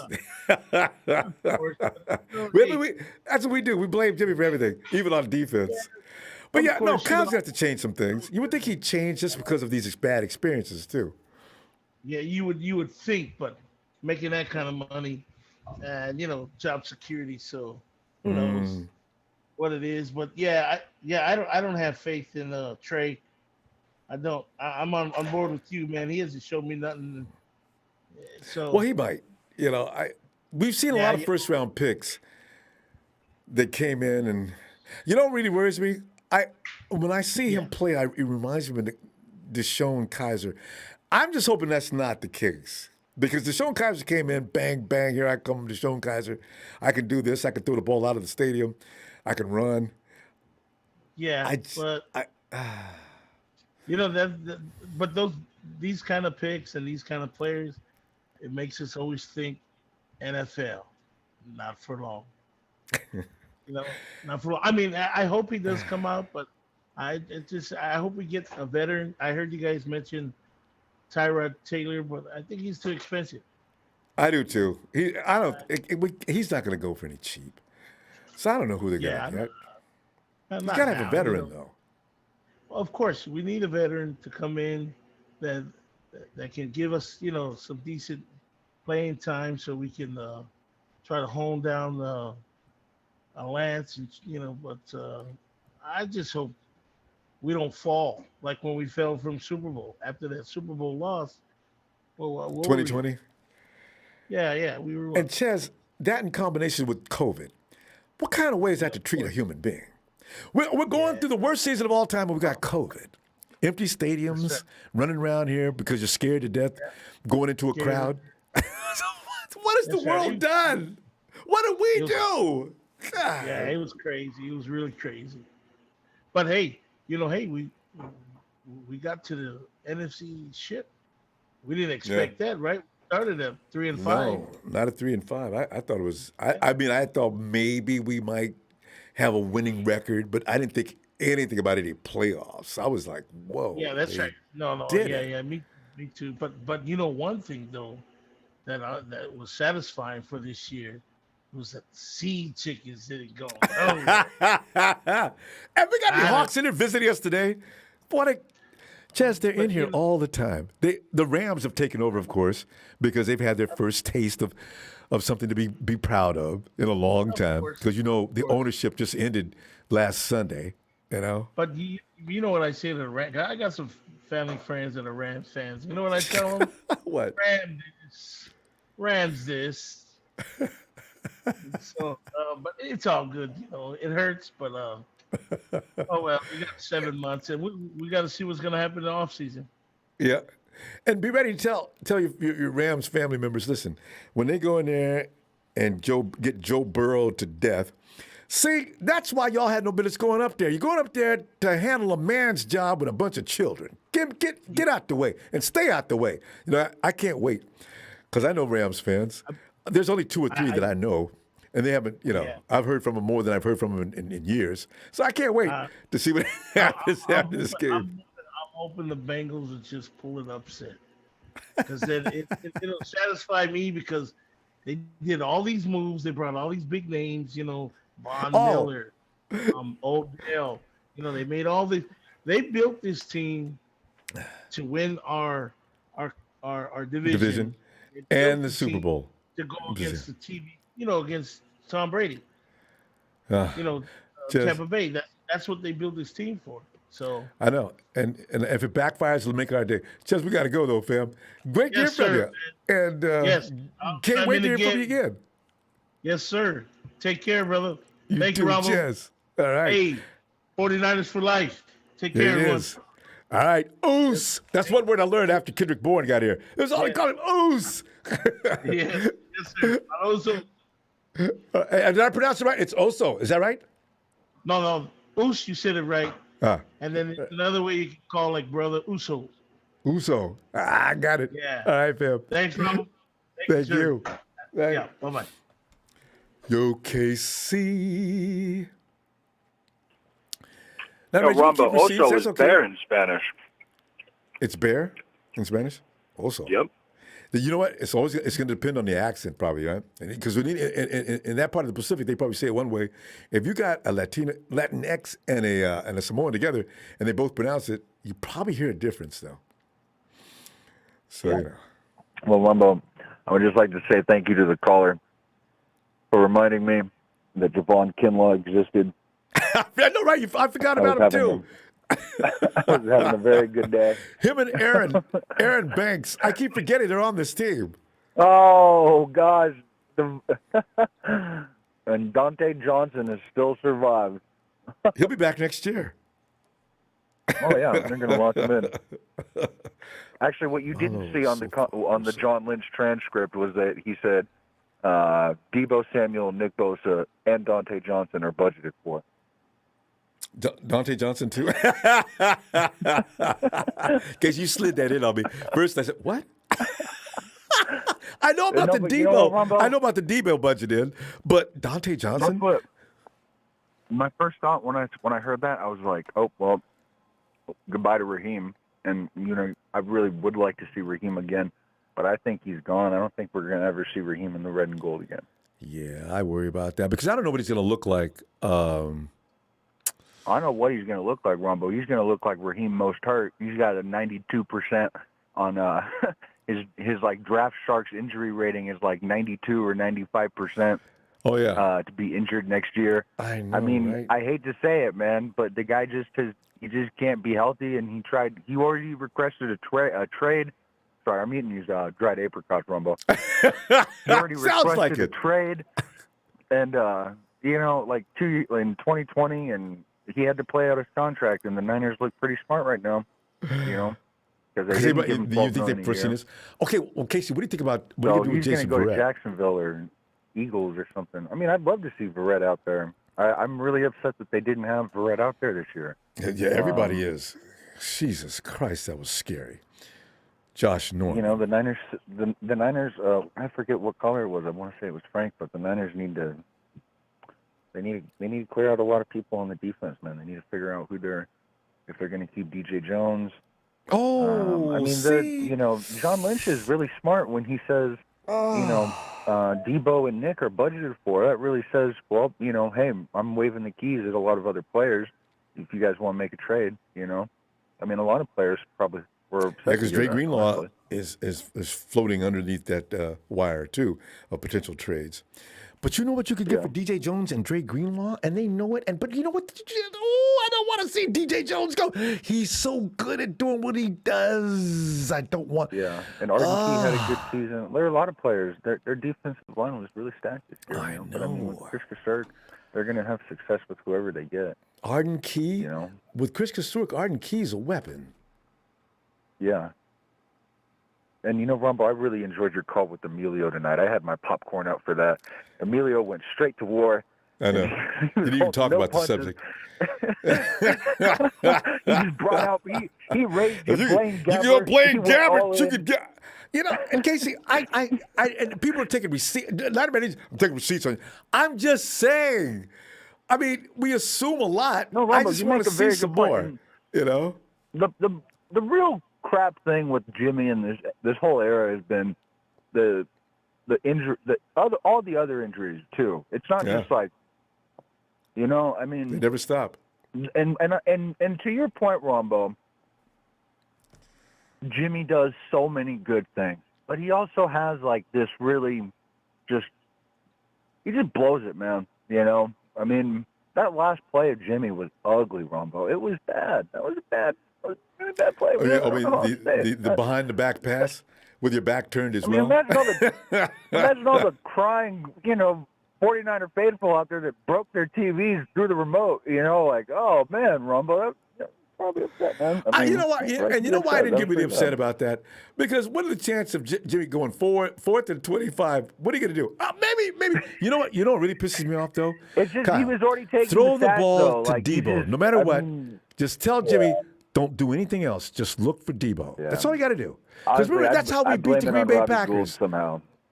Somehow it's Robbie Gould's fault. That's all I got to say.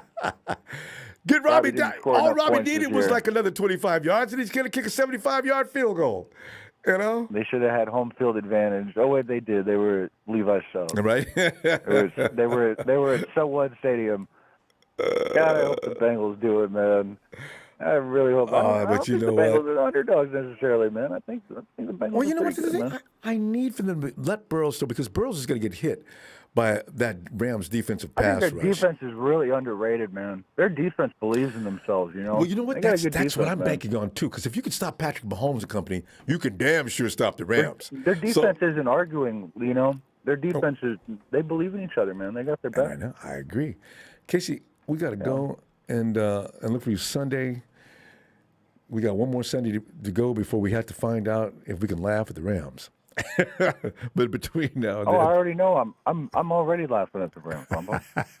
You guys are a joke, man. You know, I go to the gym and I see all these Rams fans and all their jerseys are brand new. They still got the tags on. I'll see you Sunday. All right, Ronbo. Later, bro. Bye, Casey. And hey, yo, Frank, Fish Frank.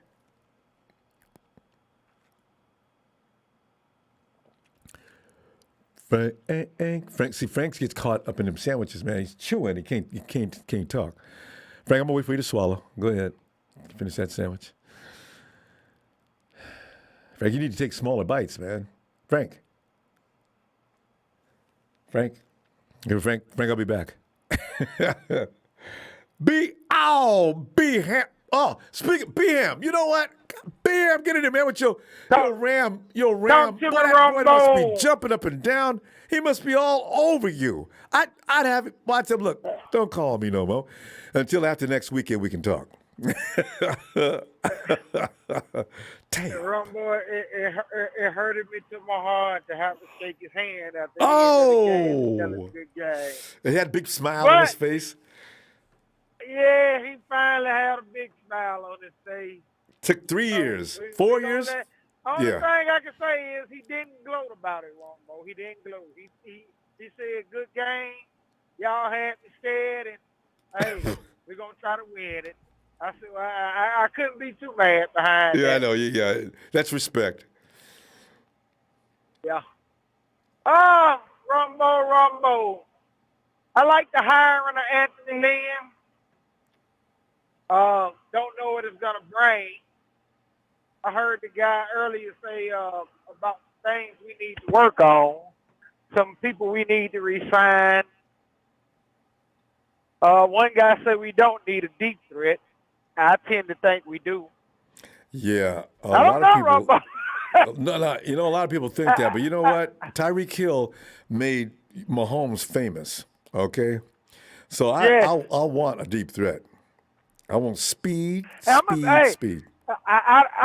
don't know what went on with Deshaun Jackson and when he was with LA, but at least they had speed, and their speed really had people guessing. Yeah. It's not the fact of if you're gonna continuously try to go to them. It's the fact of you gotta watch that. You're damn right. I don't have limitations now. I ain't stacking I no like box. Debo. Yeah. I like Debo. I like IU. I like Kittle. I do but too. Most defenses know that these are gadget they can players. run with them.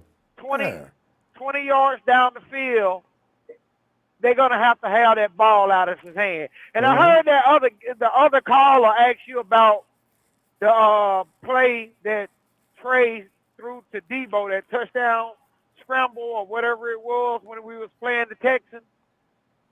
That play action, the one that he threw that deep ball to Debo. Oh yeah. On that play, Trey had to scramble. If you really remember the play, I do. It wasn't just a play action and Debo was just downfield, just wide open and deep. No, Trey went into a scramble and he found Debo and he threw him the ball. Yep. So I mean, that breakaway speed still isn't there. You know, No. we need that. You got it. And also, like you say, BM, if you stack that box, and I got that kind of speed. When's the last time you see anybody stack the box against Mahomes? Ain't nobody. Tyreek Hill, and what's the other speedster they got? They got 2 speedsters. You'd be a damn fool to stack Tyreek that Hill box. and I can't think of the other. I know, but we know what we're talking about. Man, you go ahead. I dare you to stack the box. Y'all got to stack the box. 3, 2, bye, y'all. Don't touch me. The ball gone, and we got a touchdown. You know, that's, you know, speed makes a difference. I like, and don't get me wrong, if we had the speed, as much as everybody is saying, well, George Kittle is the number 2 tight end in the league. If we had that type of speed, he would make Travis Kelce, in my opinion, look way worse than what you know what I'm saying? It wouldn't be a comparison. Yeah. But, I mean, George Kittle at one point. I remember one point of the season, it was like, well, they're using him as the deep threat. I mean, we don't have a deep threat. You know what I'm saying? So we're gonna have to find a deep threat, man. If we don't find one, I mean, we can't go out there giving Trey the same weapons we gave Jimmy. Right. And then the next thing you're gonna have is people trying to make excuses. Right. That's why the kid is not good. That's right, because that's yak ball we're playing now. Get that ball out of your hands quickly Right. and into the receiver's hands. Take the pressure off the offensive line. It's all very easily understood. But if we're going to make a big deal out about Trey's arm, then get him something to throw to. Get him something to throw to. And I'm gonna tell you something, Ronbo. Whoever we play first, he is gonna look tremendously well because they're gonna have all summer to prepare for that first game of the season. The one thing I can say is this: the best thing we can hope for with the 49ers, I've looked at our schedule. The best thing we can hope for is that the easier games are first. You know, give him some kind of confidence to build up. You know what I'm saying? And then try to start adding it on. If we mess around and have to go against one of these good defenses and they come out there and throw something at him that he hasn't seen, who knows where this season might go, man? You know, especially we don't know who is backup. Beham, we got a good record. It's Green Bay, it's Tampa Bay, it's L.A., it's everybody you can't imagine. We're gonna play first, guaranteed. So anyway, Beham. Well, like I say, I just hope the schedule it works in our favor. Every year, we got cornerbacks. We got to field. We got a lot we got to do. So it's time to get to work, man. I'm excited about it. I just wanted to get a guy some weapons, man. We don't need that to be an excuse next year on why we're not succeeding. And I don't feel like taking no step back like we've been doing every other year. But yeah, good stuff, fam. I'm going to see you Sunday. All right? All right. Have a great night, fam. Be careful out there. You rolling? All right. Yeah, I'm finna stop by the house, pick up some clothes, and keep on going. I got to be in Massachusetts Monday, man. Look at him. Truckers, they got to adventure some life. All right, fam. Be looking for you. All right. All right, homie. Night, Beham. Hey, Tony. Hey, Ronbo. Hey, Tony. Seems there's a lot of confusion happening there. Always.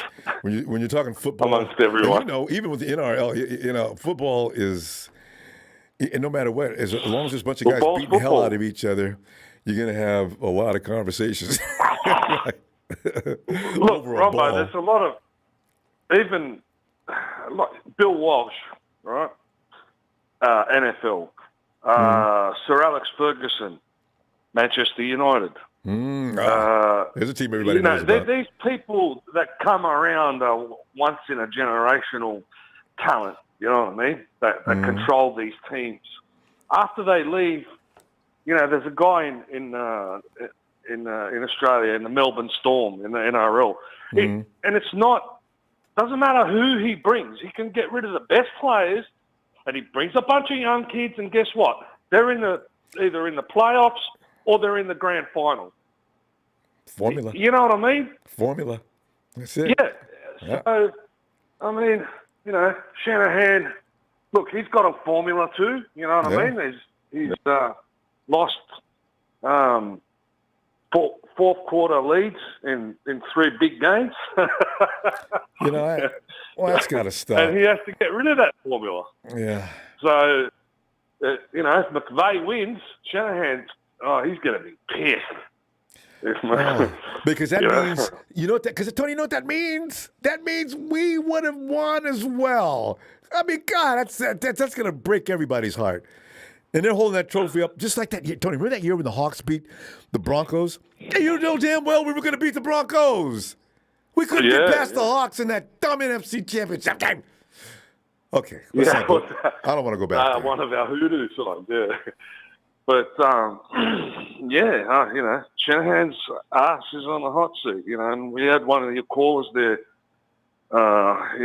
beginning of the show, and someone the other day, he's a very smart man, and now Trey's coming in. He's got somebody else to blame. He can keep his job for another year at least. Tony, I swear to God, that better not be true. Because we're going to watch it unfold, and we're going to make our conclusions in week 8 or 9, right? And say, you know what? Remember after the season started, somebody came in and said Shanahan bought himself some more time. You can't blame him for this. I was, yeah, you can. Kyle. He's surrounded by all-star talents. You can make it work. Don't have us losing all season. Oh. Maybe that's what he did with the guy they let go, the coach. Blamed him and got rid of him. You better explain more then. God. Now he's brought a new bloke into the fold to. But this blame, this guy's got a credibility. He's got a pedigree. I mean, Anthony Lynn, people call him conservative. I never paid that much attention to him, but. He knows what he's doing. You can't be in the NFL that long and not know what you're doing. Well, you could, but unlikely, right? So there he is, 22 years of experience. He's got experience with the Shanahan family, both the dad and the son, Bobby Turner. All the dots are being connected. But, I mean, I think what we all got to realize is that, when it comes to the quarterback position, you need your offensive line and you need your defensive line. You need your offensive line to protect the quarterback, all right? Yes. And you need your defense to flip the field so that you can put more points on it. That's right. You know what I mean? Get you the ball back. So no quarterback, I don't care whether it's Tom Brady or Russell Wilson or, Rusty can tell you he's Patrick been Mahomes. copping it more than anybody. Damn Patrick right. Mahomes You got no in the offensive Super line. Bowl. What did we going do to down. Patrick Mahomes in the Super Bowl? The kid was running for his life for 3 quarters. You know what I mean? So look at him last year, Tony.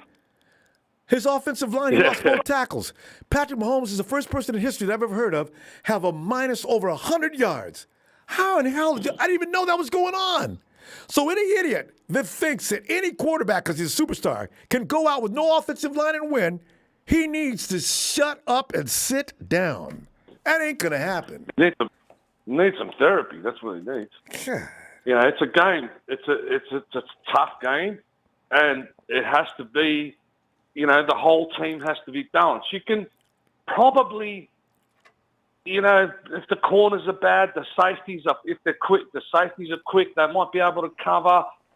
Positioning. There's a lot of things that go into it, Ronbo. You know what I mean? Absolutely. You just can't single out one side of the team. When the team's balanced properly, and in my team, I would like to have a dominant defense. If you've got a quarterback that can roll out of the pocket, so like you say, so he can see the field. Yes. Well, that's a benefit, right? But I'd rather have a real dominant defense so they can flip the field. They can always be getting the ball back for you. Causing That way turnovers. you've got a chance.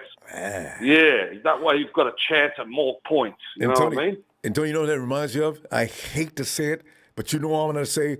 The Legion of Boom. Them boys was terribly nasty.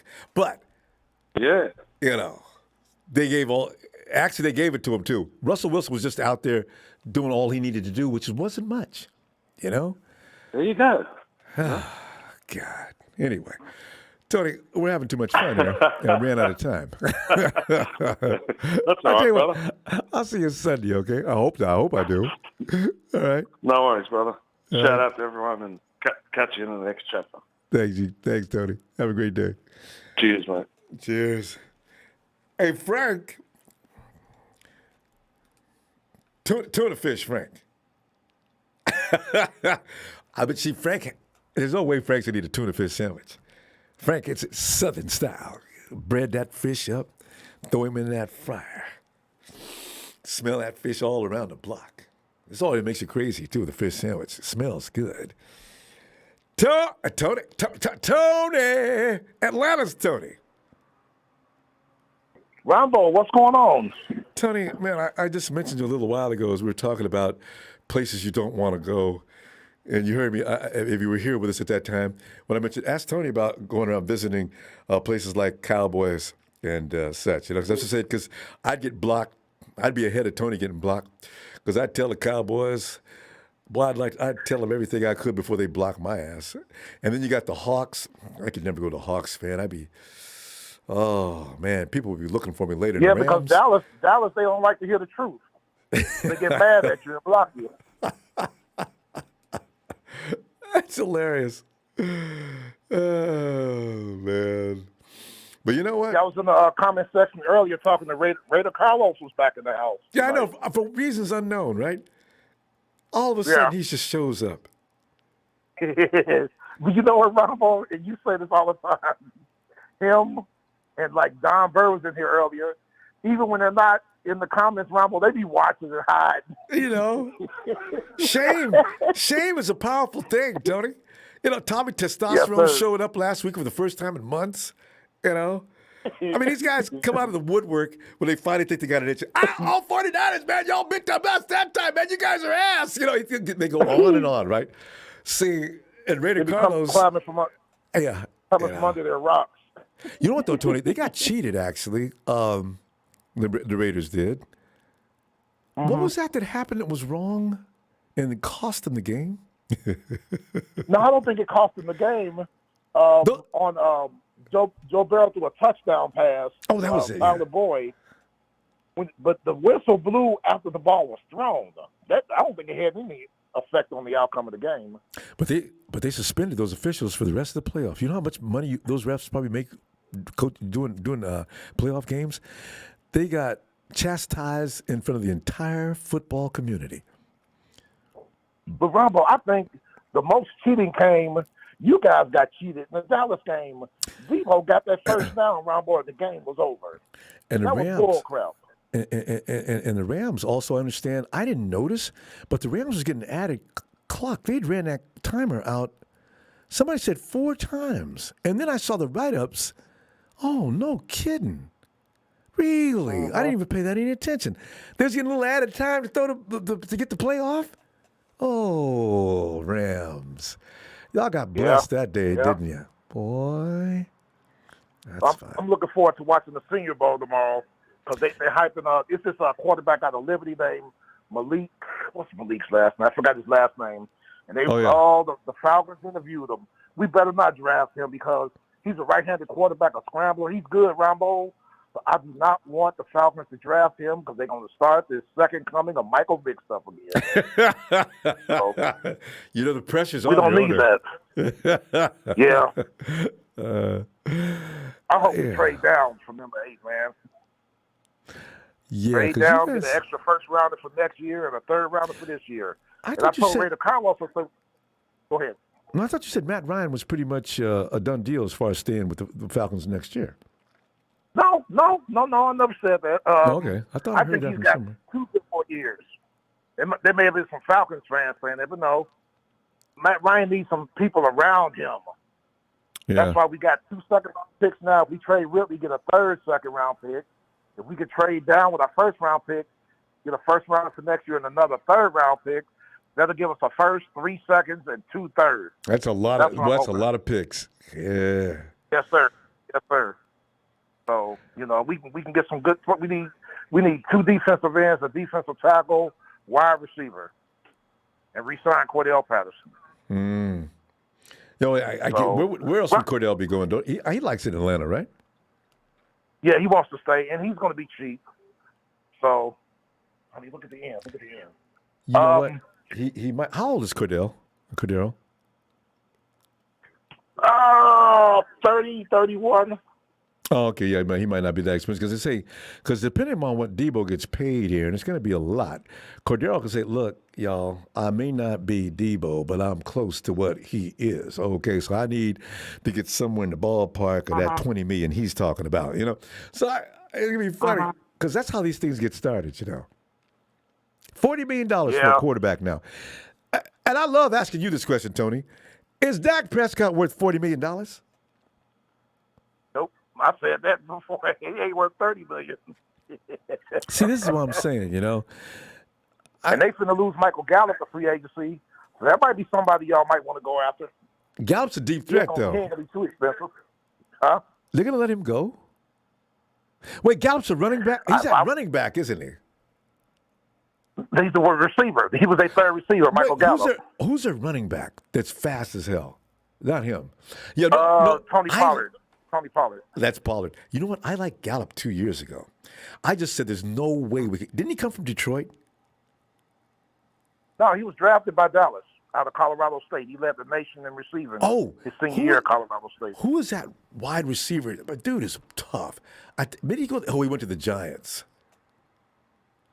Oh, Kadarius Toney? No, this guy's long, rangy, fast. Galloway. Yeah. Yeah. You talking about not Galloway? What's his name? No, it is Galloway. He's that long, tall, tough. From Detroit. From Detroit. Yeah. Dallas is another story. Dallas has got too many weapons, though. If I had C.D. Lamb on one side, and especially the offense they run, and every now and then you got to wake him up, Amari Thomas. Is that his last name? Yeah. What's Amari's last name? Cooper. Amari Cooper. One of the best route runners I've ever seen, actually. I don't know why.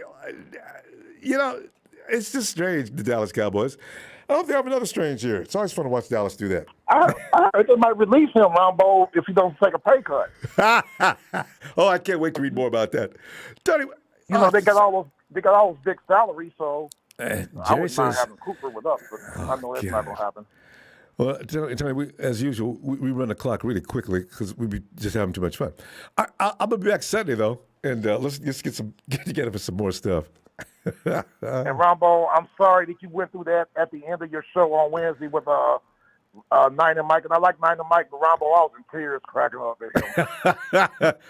Well, I love Mike. I just wish I could hang out with Mike in a bar for about 2 hours, and we'd be in there. We close the place because people be like, "Hey, watch these two guys over here."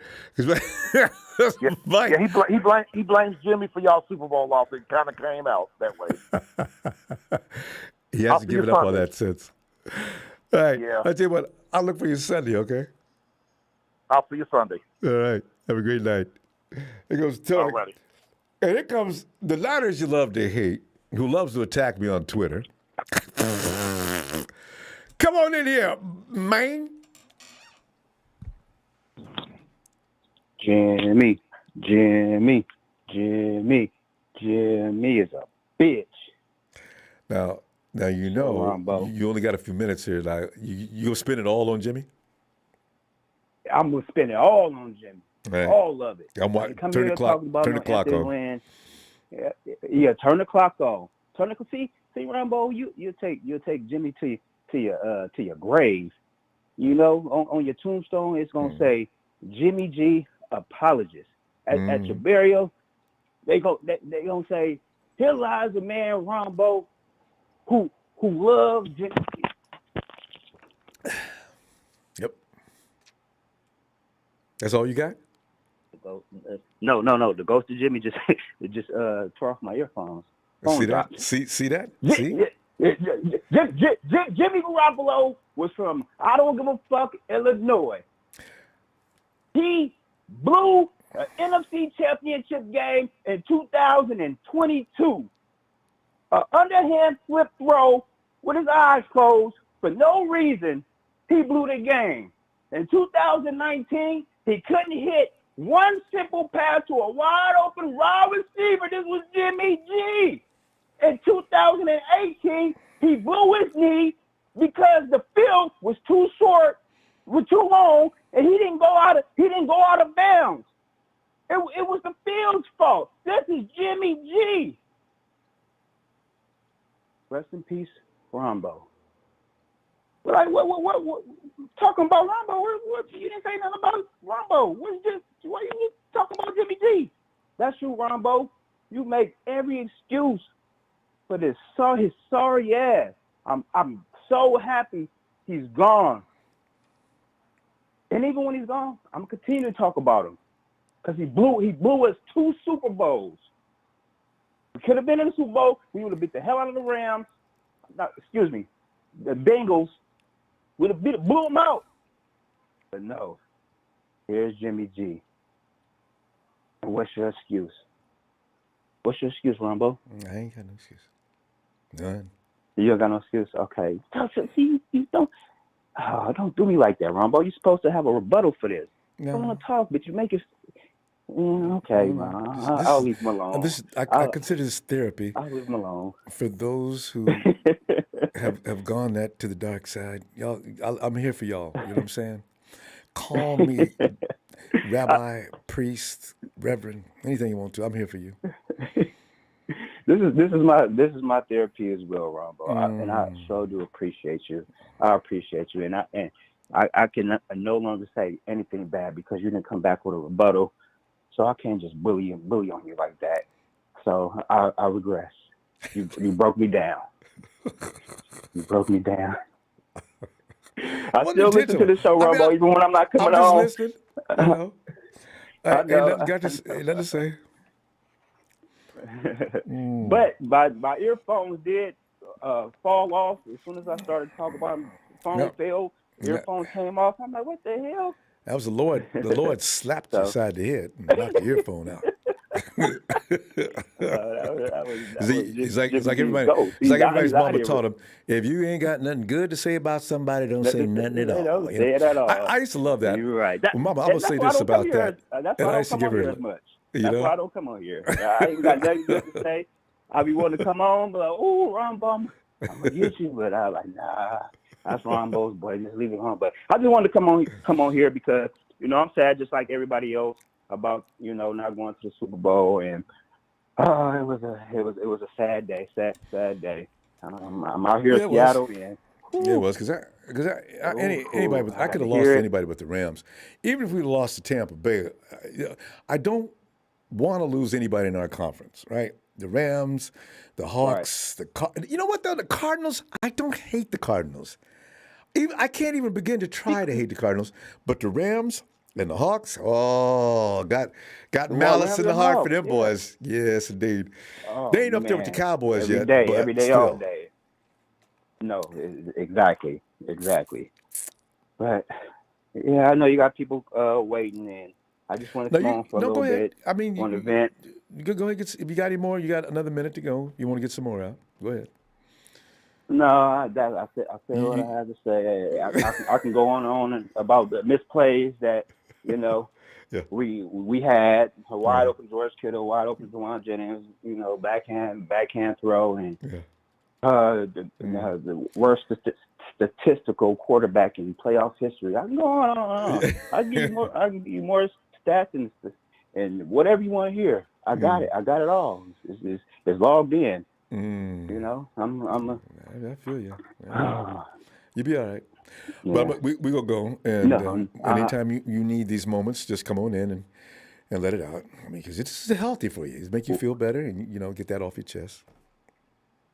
Will do. I appreciate you, Ronbo, man. Have a good night. You too. See you Sunday if you got time. Oh God. All right, fam. Hey, Brian, come on in here, man. Wait. Ronbo, what's up? You know what? I mean, I'm looking at the coach that just came in, right? Because as soon as I seen his name in picture, and I seen Adam Schefter's name, and I said, Adam Schefter just messed up last week because Tom didn't ask him to go out there and tell everybody. So could this be another wrong? Because I do not believe Anthony Lynn's going to come and be a coach, assistant coach. Okay, head assistant coach, but still, my God. What is this? We've heard some negativity about Anthony, and there are some positives. He's been in the league for a long time. Brian, what is your take on this guy? Man, Ronbo, when I saw your marquee tonight, I was like, whoa. Was that the first you heard of it? Yeah. Wow. Yeah, it's my first time I heard it. When I saw you, usually I go on YouTube and I see your, I guess your marquee or whatever, or what your subject matter is. But when I saw like coaching change, and I said, "Do I look like Anthony Lynn? Is that Anthony Lynn?" Yeah, I know, right? It is. Well, what is his role? This guy He had other offers too, Brian. He used to be a head. Yeah. So I don't know if they trying to be. I don't know if the Niners are trying to be politically correct with what's going on, or what, or they trying to cover their ass, or what. But this is what's good about us, though, Brian. The 49ers have always been. I'm interested in that team. When everybody else is doing everything else, it's like the York family pays no attention to what the rest of the owners are doing. We do what we think is right, regardless as to what you guys think. We don't need your approval. Because you got Colin Kaepernick taking a knee. And what did Jed say? Fine. And even Shanahan, nobody said anything. Or not Shanahan, but I mean Chip Kelly and all those. I mean, nobody said anything. That's the way it is. San Francisco's just going to be San Francisco. Yeah. Also, Ronbo, it's I guess we hadn't talked in a minute, since the debacle last Sunday. I was going to say, in looking further on down the road, who I think should come back or whatever. And I know you brought up Raheem Mostert. If he would come back, I would, with his injury history, I say he come back on like maybe a prove-it deal or something. Conditional, conditional contract. Yeah, it'd be him and who else? I would say, I know D Ford ain't coming back. I know we pretty much Brian, done with him. I heard something today that scared me. He is coming back. It would cost the 49ers more money to let him walk. How do you do the math to come out with that? And then who is this? Again, who is his agent? Go ahead. I know, right? Dude is a magician. He is literally stealing money. He is literally stealing money now. You got Lombardi doing his cast talking about. So, hopefully, D Ford can give you a few snaps next year. I said, for how many years? How many more years are left on his contract is what I want to know. We got to go through this every year because D Ford got it fixed. So y'all can't do nothing about it. I'm staying here. I already bought me a house up here in Marin County. So let's not don't play with me, man. Are you serious? I'm just thinking, D must be loving this. He's nothing you can do about him. Who is his agent? I'm Superman. Like, oh my God. When he hurt, he had all kind of injury guarantee clauses in his contract or whatever. And we signed it. Like, what's going on, man? We signed it, Brian. He came to us with a history of back problems. Who signs a player with back problems? We haven't. You know what? We hadn't drafted Nick yet. We was desperate for an edge rusher. They got us. Because if we'd had Nick, I bet you they don't make that deal. And we just lost OBJ. No. He was plan B, Brian. That's why we wouldn't sign him. We got bamboozled. We got bamboozled in that contract. I said, shoot, we here around here talking about Jimmy G. Hell, we need to worry about this dude. We got plenty of things to worry about. He is stealing money. We can't even shake him if we want to. We can't. That's why I said when G leaves, he's the biggest contract leaving. We got $30 million. That's all we got. A little puny $30 million. Oh my God. So we can't sign people next year. All these guys we got. Somebody asked. And you got to divide that up between Debo and Nick because they don't want to wait till Nick's contract expires. That would cost over Joey Bo some money. Might anyway. Somebody asked me, are we going to be able to are we getting rid of Jimmy G? I said, yeah, we pretty much have to. Yeah. We pretty much have to, And then I think, Ronbo, we need a playmaker. We need, I think there's so many things we need. I think we still need a speedster. We still need upgrade on the cornerback position. Your defense, because we got plenty of playmakers. I mean, as long as you got Debo in the field and George Kittle, you're already set. Now Ayuk's coming around. Yeah. We got three solid guys that can catch the ball. You got Elijah Mitchell for your running back. You just need to get somebody else. You can get running backs, so you can find him because Bobby Turner can turn anybody into a running back. But, I mean, a good running back if you got potential, except for Trent Trent, what's his name? And- What's that guy we got and,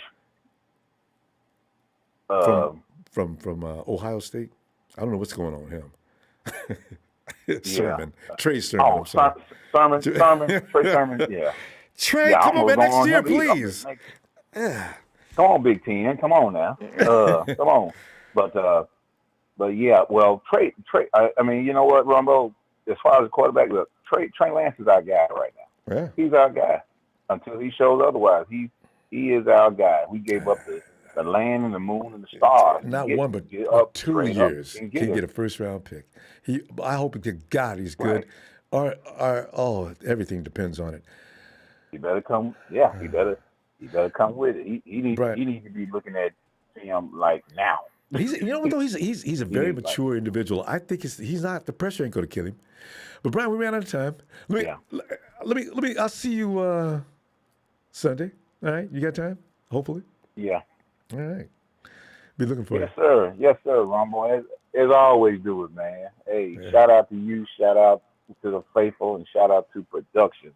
The law, once again, is out. Appreciate you, Brian. Have a great night, fam. All right, Ronbo. All right, later. Yeah. Well. Oh. Bobo says, hope Trey Lance is the next coming of Jesus Christ. And then the whole stands down the Lord's second coming. All right. Well, it's a big show. It's a big show.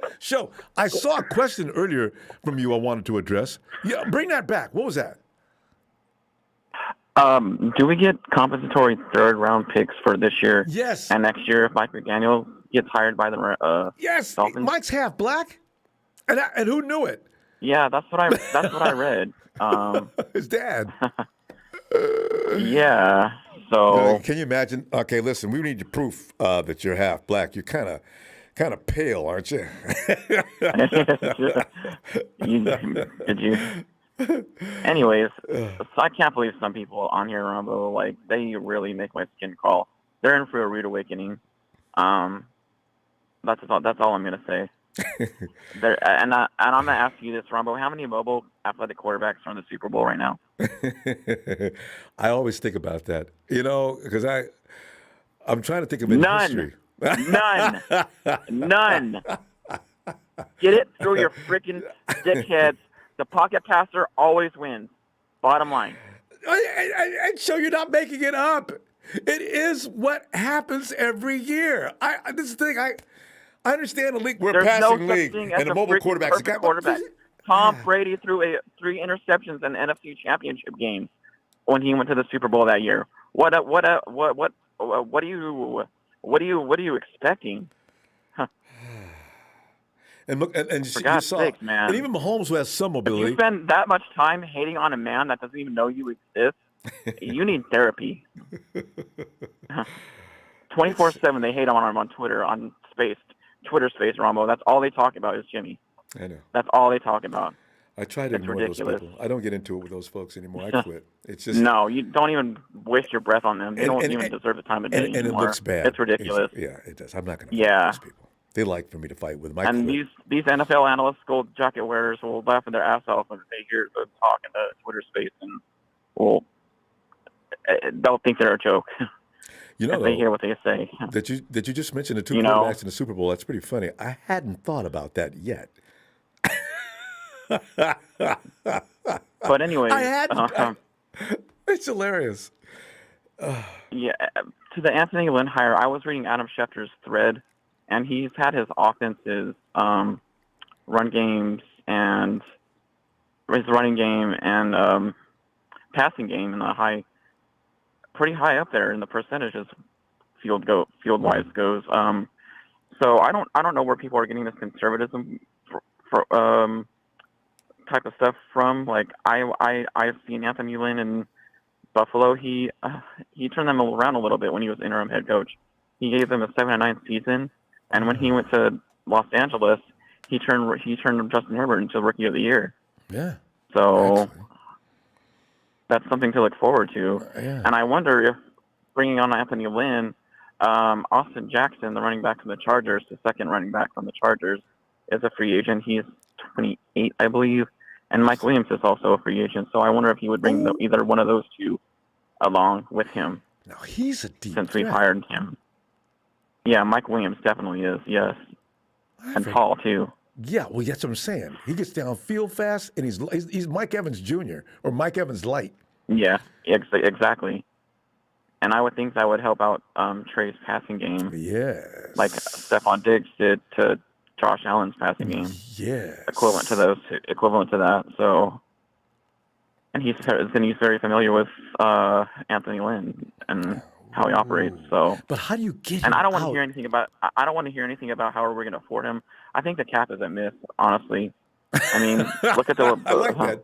I'm so tired of that. I thought I was applies to certain teams. A penny you're pincher right. myself when it came to the cap, but I said screw it. I'm not worried about the cap anymore. Bring in whoever we need to bring in.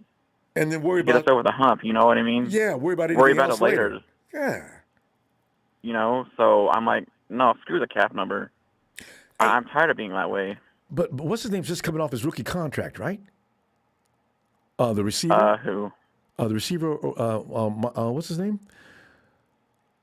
The receiver you just mentioned. Wait, no, Mike Williams. No, Mike Williams is not on a rookie contract. I don't believe he is. Okay. You know what? You know what? Actually, I'm getting you confused with the guy over in Denver. The guy that Sheik wanted so bad that year. Okay. Oh, Courtland Sutton. Yeah, Courtland Sutton. Yeah. But yeah, I'm getting mixed up. I wonder if he would bring any of those three. And I don't know about Tyrod Taylor being a really good backup quarterback for Trey Lance. I don't see that happening. I see them drafting a rookie or a UDFA. Oh. You know. And then if Trey goes down, then we're back because Kyle, his paranoia. And that's true too. You know, Jimmy is costing us not because of his play, but we don't know if he's going to make it through the season or not. And this is Kyle. This is one out of 4 years. That was the only issue I had with his availability. Like his play, he brought us back from. Even Eric Armstead said he brought us back from darkness. Yeah. Like what else do people see differently? Like the players love him. Like what are these idiot fans seeing that the players are not seeing? Well, we got spoiled. You know what I mean? Like after winning, we expect to win it all, and if anything else is left, and that's okay. You should expect to win the ring. But I mean, that if we go back to where we were before, there's gonna be a lot of crying. I have all the faith in the world of Kyle and John know what they're doing with this situation. I hope it works. But you know what? Jimmy got hurt this year, so yeah, I understand the distrust. But he played through it. Yeah. But my God, Jimmy. It was sloppy play, though. I mean, it was because of the injury, but there was nothing we could do. You know, Trey wasn't ready. Yeah. The dude's 21 years old and hasn't played football since 2019. You expect him to come into the playoff season and win games? I don't think so. That's what Kyle thought too. Michelle, we're gonna go. So yeah, and as far as the coaching changes go, I think we need to continue to clean house as far as coaching areas go, like the wide receivers coaches. I think we need to change up a little bit. The tight ends coach, we definitely are changing up because George Kittle started dipping in production. We definitely need to do quarterbacks coach, and I think that's about it. All the changes that we need as far as those areas go. So we should continue to clean house. You know what I mean? So I do. Okay. Bring in some new blood. So and we got it already. Good stuff. Good stuff. Yeah, we gotta go for sure. And all right, take care. Shout out to the TNT fans. Here he comes now. In fact. Hold up. Ronbo. What up, Trez? I love my brother right here, show to the end of time. Okay, Ronbo, I love you. We love you. We love you back. We love you back. Yes. Dedication and admiration for Jimmy Garoppolo is well needed, well deserved. Hello. Jimmy came to this team when we were in darkness. Can you hear me? I'm just listening. Mm. Yeah. I said Jimmy came to this team when we were in darkness, Ronbo. He helped turn this organization around. Mm. We became a winner. You know what I'm saying? At that point, we was a laughing stock. So nobody's talking ill will about Jimmy. Nobody's talking ill will about Jimmy. It's just. No, some fans are, Chris. Like that was a Jimmy boiling point. That was a boiling point for me. Like I couldn't stand it anymore. I can't take the hate on him anymore. Like, the slander was ridiculous. They do it 24/7. Like, people have lost their minds. Like, they consume their time on hating a man that actually did turn our organization around when he came here. Like, they don't appreciate that. Like, at the end of the day, I feel like as Niner fans, we all appreciate Jimmy. We do. It's just that we wanted more out of Jimmy. More, like, for me, I thought Jimmy regressed up under Kyle. I don't think it was Jimmy. I think it was Kyle. I think Kyle could have did a better job of getting him a better. Oh yeah, I agree. I think it was Kyle. Kyle ruined Jimmy. Which he didn't. He never got Jimmy a great quarterback coach. Somebody who could come in and help Jimmy. He never did. He just stayed the course. But Kyle is not a coach that developed players. He's not. That's why he wants players to come in knowing his system, or at least be familiar or sit a year or whatever. He wants pros, that, and he don't want to have to teach. And that's Achilles heel of Kyle Shanahan. So, like I said, I appreciate Jimmy. I really do. But I just think this team has reached the ceiling with Jimmy, and it is time to move on. That's all. Oh no, yeah. But I'm just talking about these idiot fans that keep constantly coming in here and this is just bashing him for no reason. Yeah, some of it's unwarranted, and some of them are throwing things out there that are just totally false. See, Trey, because very false. Because what I'm saying, Trez, is Jimmy Garoppolo came in here and had a makeshift receiving core, and Carlos Hyde. Okay, and he still did a great job, right? And then Why do you think I've been complaining about receivers? Yeah, I know. And then you got Kendrick Bourne. I'm trying to think of some of the names. You know, Kendrick was the best guy we had almost, because a lot of the guys are getting hurt. So, we just now have a formidable wide receiver group. This is why I always said, people give Jimmy all that crap. And he made that group of ragtag receivers, at least we were still winning, right? But we did have Mostert in the 2019 year. And you had Emmanuel Sanders. And I said, it's funny. We get Emmanuel Sanders, and all of a sudden we got a passing game. I wonder if we had a couple more guys. And Debo was coming into his own as well, because he was a rookie, came in with flash. And Kendrick had already got to that mature level. Ronbo. And that brought my argument, that gave validity to my argument about why we needed receivers. Look how dramatically Emmanuel Sanders changed our passing game. Overnight. Like, it went from night to day. Like, we had nobody that was getting open. Yeah. We had nobody that could. We had Dante Pettis. I can agree with that so hard. See, that's why. So that's why when people go after him, and I look at all the facts instead of just today's game or last week's game, I say, you know what, you guys, do you realize what that guy's been through? If I was Jimmy, I'd diva out. If I had some people to work with here, I'd probably be able to do better. But no. We got guys now, and even with a banged-up Jimmy with a bad hand, we got all the way to the NFC Championship game. Yeah. And for that, I thank Jimmy. Damn to the bottom of my heart. I think Jimmy, and I commend him. But, yeah. Look at how dramatically Tom Brady changed when he went from New England last year, who everyone thought he looked like Father Time was catching up to him, to when he went to Tampa to with actual weapons. Look at how dramatically his career turned around. Oh, God. That was He won a Super Bowl, and nobody... Well, how many yards? 5,000? That's how... But my next point is Trey is not a run-first quarterback. He is a rookie, and he's a pocket passer. So he's not the quarterback that's going. He's not the second coming of Kaepernick. He is a quarterback that looks to pass. I didn't even say that myself. There's a lot of people accusing him of that, though.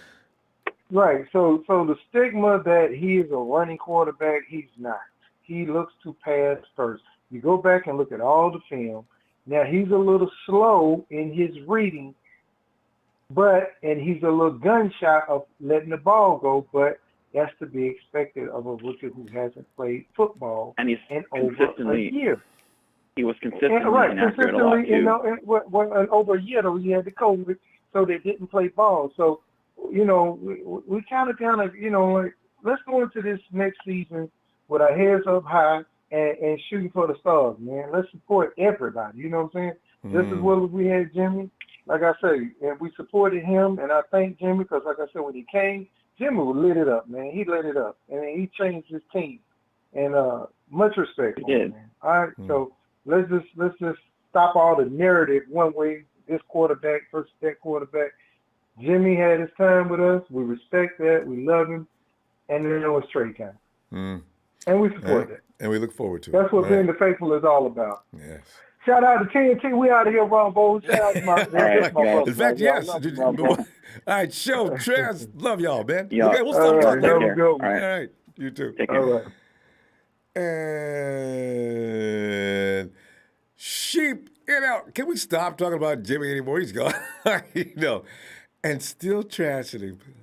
I don't know. After playing ball, if you play ball, you realize some of what we're hearing is really hard for some of us. It's just I love the show. All right. What's up with all the meathead talk, right? Can you hear me? I know. AJ, come on in, man. Can you hear me? Okay, man. Wait, Ronbo, I don't know if you heard.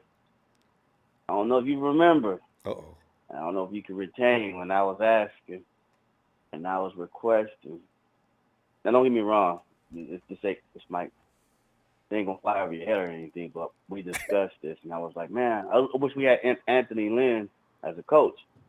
Unbeknownst to me, the news breaks as assistant coach. Now, the black coach is gonna be, the subpar coaches, I guess, in the NFL. I get all that. You know what I mean? That's the new mantra, because, they suing folks. They should have been suing folks, but neither here or there, right? So we got Kyle Shanahan, right? We got the black quarterback, Trey Lance, or whatever. I don't know if he's going to be the greatest or even good, but the bottom line is the brother's got some talent. I'm grateful for him to be there. So we got Trey Lance. We got Lynn. He is definitely a coach that can lead amongst men, opposed to Shanahan. Shanahan got the mind to do all these, poof, alakazam moves and wizardry stuff. I don't know if that's really the case, because it seems like he falls short a lot anyway. But, I mean, he's all that in the media, at least. He gets the attention. That's what I see. But, I mean, he ain't pulled through enough for me to really give him that thumbs up all the way. We do get a lot of attention, though, don't we? But every time you look up, the media's working. All because of him. Yeah. Yeah, and then we got, guess who? We got the little, I don't know his name. I just know he got glasses, and I think he's the offensive coordinator. The little geek, Mike McDaniel. Little nerd. Yeah, Mike McDaniel. Yeah. Yeah. So we got him and Kyle as the geeks. Then we got Trey Lance, and we got Anthony Lynn. And but what we need? We need a better quarterback guru whisperer. Anthony's a good. I think he's a good quarterback coach. From I just realized who he's worked with, and they've had good results. So he might be exactly what. Hopefully he can pull it up. Yeah. Oh yeah, he gonna need that. Trey Lance gonna need him. That's probably why they got him. I mean, Shanahan is a good. I tell you this, Shanahan is a good person who can get an eye for talent when it comes down to office. Yeah. But for some odd reason, we just ain't pulling it off, even with all that talent in his brain. Even with all that skill set and all that, we're going to do this, we're going to do that, we put off something good to get to the championship, even though we thought we wasn't going nowhere. But I always wanted Anthony Lynn, because I was like, damn it, that dude is good. That dude, he seemed like he a leader amongst men. Now, he didn't go too far, but he never got a chance, really. Shit, what black coaches do get a chance, you know what I mean, in a sense. They get a 1 year, one and done, to me. I mean, they might get, I don't know, man. I don't know. Florida's got two, but the thing is, Miami's in terrible shape, and all of a sudden they look like they're scaring people. They're beating teams. You're fired. What? Why'd you fire Mike? Other times I see possibly there may be a slight reason why. Okay, but the Flores, that was a ridiculous firing, and that Texans coach, same way. What is he gonna do? You lose your franchise quarterback. You got a team of nobody knows who those people are. You got come on, man. What did you expect? What are you firing them for? Man, us melanated people, we the most multifaceted, most creative, original, done data on this earth. But we get the most hate for whatever reason. But no, it's disheartening to see what it is. But it's all entertainment. So with entertainment, guess who controls it?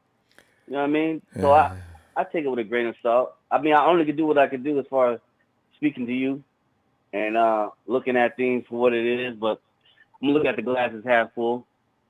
But I still think it's entertainment, and Vegas is screwing us up like Bitcoin. You know, we're gonna go hard. We're gonna go hard. We're going hard. Let's go in with Niners. But you know, when Vegas step in and they're gonna play that game in L.A. and happen to be the team of L.A., just like they did Tom Brady when he was playing and went from New England to Tampa. I mean, everybody see that shit on the wall. I talk to my people at my job. I got people who speak like You of how AJ, things run. here's the It's thing football. Here's the thing Entertainment. you can look forward to, though, because all this stuff that you're talking about and what's going on quietly, that thing with John Elway and whomever on that interview they were supposed to do, was that Flores? Anyway, they came in drunk and late. See, they're not taking it serious. So, Flores came in drunk and late? That's what I heard. Not Flores. Elway and whomever was going to. That's what Flores is saying. I think, yeah. Elway and whoever came in with him to interview Flores before he went to Miami came in drunk and late. I'm trying to understand, how do you make these kind of things up? If I'm a liar and I'm trying to get these guys into trouble, because now Flores is going out now. He's saying I got paid, or they offered me $100,000 to lose games. I did an interview with John Elway and his assistant. They were interviewing me to become a coach of the Broncos. They came in late and they were drunk. And damn. I said, Man, they got GMs getting DUIs, Ronbo, and getting away with stuff. So, you know, that's GM level. If they're going to have, but the thing is, if they're going to have the Rooney Rule, either do it or not. Don't make it into a joke. Yeah, okay, you guys have to interview minority coaches. Okay. But guys, be serious about it. Don't have them telling people this. It looks bad on the NFL, and it alienates a certain percentage They get of us. off on this, Ronbo. That's the point. People don't get it. It's the pun intended. They get off on this. Some of these slave masters, as you might people want to call it, the owners of all these black men who have all this stout and brute, but they don't have enough intelligence to play quarterback of all these years, and all of a sudden, you feel me? They get all this. They get. I mean, they little pencil pushers. They got money. They got the clout. They got their little. And don't forget about the owner of the Texans. You know, the thing is, in March Schnapp or whatever name was over in Cincinnati. You know, every now and then things slip out. You know what? I don't want this to get in a political conversation. But suddenly, when you woke that up at me, it ain't political, man. This is life. I know it is. They make these words called politically correct. They make these words. I mean, this is all English. This is all English from what? But AJ, I mean, it's not political, Ronbo. The thing is, I love football. I'm a little naive and gullible. I don't want these things. Don't be, bruh. I'm just saying because I don't. I left basketball because they pissed me off. Don't be the Huckleberry. Don't be the Huckleberry all day. I'm trying not to be, but I'm hoping they clean this up. Damn, there's no place else to go. The NBA pissed me off. Baseball bores me. I only had the NFL. Yeah. So you know, it's all about Niners all day for me still. But I travel with this, Ronbo, with you, man. We gonna get it together. I think next year, based on what they just hired. I don't know why. I always like that dude, and that's just my gut feeling about what he could do. But you know what? They always put the glass, the 3-car Molly, but it's glass, and you can see where the ball is at. For the black coaches and just us in general. Well, you know what? People, since the light's been brought to the situation. I'm not making a race thing, Ronbo. I'm really not. I'm not making a race thing, but it's just obvious to me. And it's being brought out publicly now, and that kind of thing could cause some changes. But AJ, we got to run. We're out of time now. Let me see you Sunday if you got some time, and we'll continue. Okay. Hey, so my last thing. Do you feel like that's a good hire? I just had to ask that too. I did until people came in and started talking about the negatives. I said, wait a minute, I didn't know about that. We'll see. I like it. I like him. And I think it's going to work out. I'm feeling like, come on, man. They say he's conservative. Maybe that's fine. We'll see. All right? But you know he knows what he's doing. Right, I agree with you on that, AJ. I didn't say anything bad about it. Before I get off the phone, man. Real quick, AJ. What happened to the app thing? My app. What's up with the app? I know people can. I mean, the app I had is no longer available because of whatever reason on my end, or you guys is no longer. Oh, you mean Rumble Sports app? No, we canceled that over a year ago. Right. Yeah. But I had it way before over a year ago, and something happened. So Was it on my end that it went? No. glitchy? Anyway, it's not going to work now. We canceled it because it was of a number of reasons. Take too long to explain it. Hey, let me see you Sunday because we're way out of time, fam. All right, fam. Have a good night. All right, bro. Peace. Yeah. Because fam, I'm telling you, I do not want politics to enter into my game. Okay, I know. I just want this to get cleaned up. And Sheep and Rumble, and now we get one more third-round pick, right? As soon as Mike signs, next year, I'm not sure when it's going to go. This year or next year? Don't we get a Robert Saleh pick? Doesn't it come up this year? I don't know how that works. Do they give it to you right away? Anyway, hey, Steven.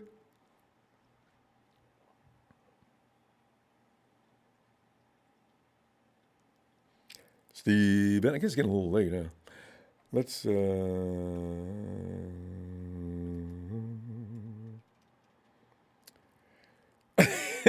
Fish Frank's out in the middle of America, middle South. He's probably gotten tired. I know one guy that's not tired, probably waiting after smoking a whole bowl. Nana! You want Mike! Get in here, man. I know what you've been up to. Oh, and Mike, you've been sitting back taking it all in, and now he's ready to fire. Oh boy! I gotta tell you, it was hard for me not to unmute myself, listen to some of the people calling in over here. Forget about it, Ronbo. Oh boy! All right. Hey, look.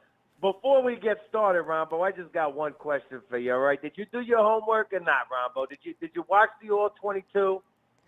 No, I don't want to watch that game again. I don't want anything to do with that game anymore.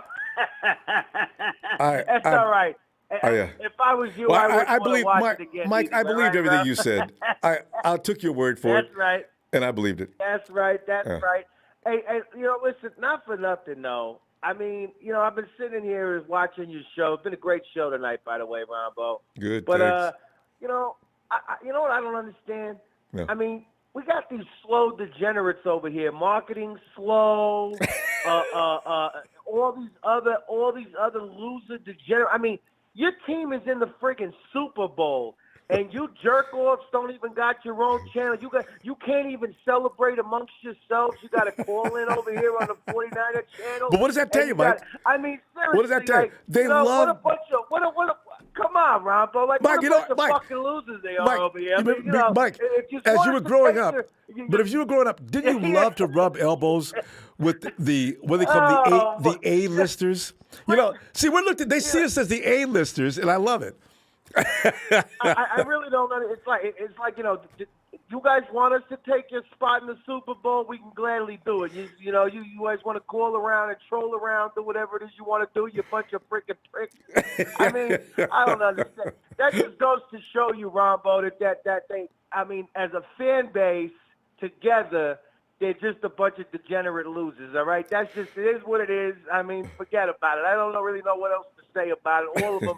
They call in here, bunch of fake facts and a bunch of bullshit. Hey, listen, I want you to know, we just went to the NFC Championship game 2 out of the last 3 years with Jimmy Frigilio at the quarterback position. With the guy who was averaging less than 15 throws a playoff game. All right? He was on the verge. If he didn't throw a touchdown pass to Georgie in that championship game, and had we won that game, he would have been one of the first quarterbacks in God knows how long to get to the freaking Super Bowl without throwing a touchdown pass. All right, forget about it. Let's just. We don't even have to go there to the kind of numbers, Ronbo, that it would have been. All right, and I'm gonna say this: Trey Lance. I hear people talk about saying that. Everyone excited about him is crowning him. Look, nobody's crowning this kid, Ronbo. We're not. At least I could speak for myself. All right, no one's crowning him at all. But what I am gonna say is that Trey Lance, his potential, what he brings to the table, what he's capable of, is way more, extremely more than what we were getting out of Jimmy Fragilio. All right, let's just be honest. All right, like that's just right, Ronbo. I mean, come on, that's just a fact. I mean, let's talk about it. Let's talk about the real numbers here. Everyone says, oh look, he's in the top 5 in interceptions thrown. Meanwhile, what they don't show you is all the rest of the quarterbacks on that list threw about 2 or 3 times as many passes in the season as Jimmy did. All right, they had about twice as many touchdown passes as Jimmy did, and still threw the same amount or less interceptions than Jimmy Garoppolo. So those are all facts. All right, those are all the truths about what we had to deal with him as our quarterback. So if you take that away and you plug in Trey, you got wins all day. All right? Here we go. I was going to phrase that one up right there, Rob. Make If you take t-shirts. that away, plug in Trey, you got wins all day for the Niners. Forget about it, Rombo. That's a fact, all right? We were winning all day anyway, so I don't understand where you're going with that. Absolutely, Rombo. We're always winning. Now look, I'll jump on the headline here of your show for a quick second. I think Anthony Lynn, overall experience-wise and everything, I think he's a great guy. It's a good addition. I'm not going to go as far as to get all pumped up about it like a lot of other people because, people seem to have short memories. But a lot of what got him out of there when he was for the coach of the Chargers and whatnot was a lot of those game-managing situations, Ronbo. There was a lot of little game-managing, clock management situations. So when it comes to that, I'm not exactly, over the top about Kyle Shanahan, having to turn to another guy that kind of struggled with the same shit. You know what I mean, Ronbo? That's just the reality. Yeah, but this is at the end of the enlightening day, me because I didn't know about this. I never paid look that much attention to him. Look it up. These are all facts. This isn't freaking my opinion about the subject, all right? These are all facts. Go back. I know it's been a year or so at time, and Justin Herbert did his thing and all this other stuff. Just go back and see why. Go back and look at some of the last few games where Anthony Lynn was the coach of the Chargers, and they had issues with play clock management, timeout management, things like that. Those are facts. So, like I said, but again, he's been around for a while. He's definitely familiar with Kyle Shanahan and the Shanahan offense, all right? Both playing for his dad and coaching with his dad, all right? He did both because he was with the Niners in '95, and then he was also with Mike Shanahan when he was over there with the Broncos, all right? Forget about it. Look, now that Mike knows his shit, I know my stuff, all right? I know my history Yes, he about does. guys and people and everything else, Ronbo.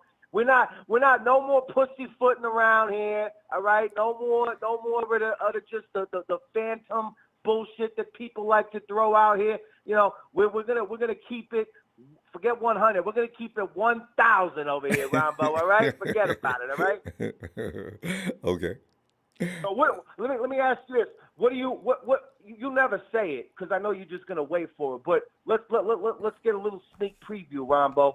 What are you looking forward most to seeing Trey in the quarterback position over Jimmy G? What are you looking forward to seeing? I want to hear you talk about the kid. What are you looking forward to most? God, Mike, can I think about this? Because Mike, I'll make you a promise. I'll make a list, and because right now I don't know. I haven't thought about that. Oh.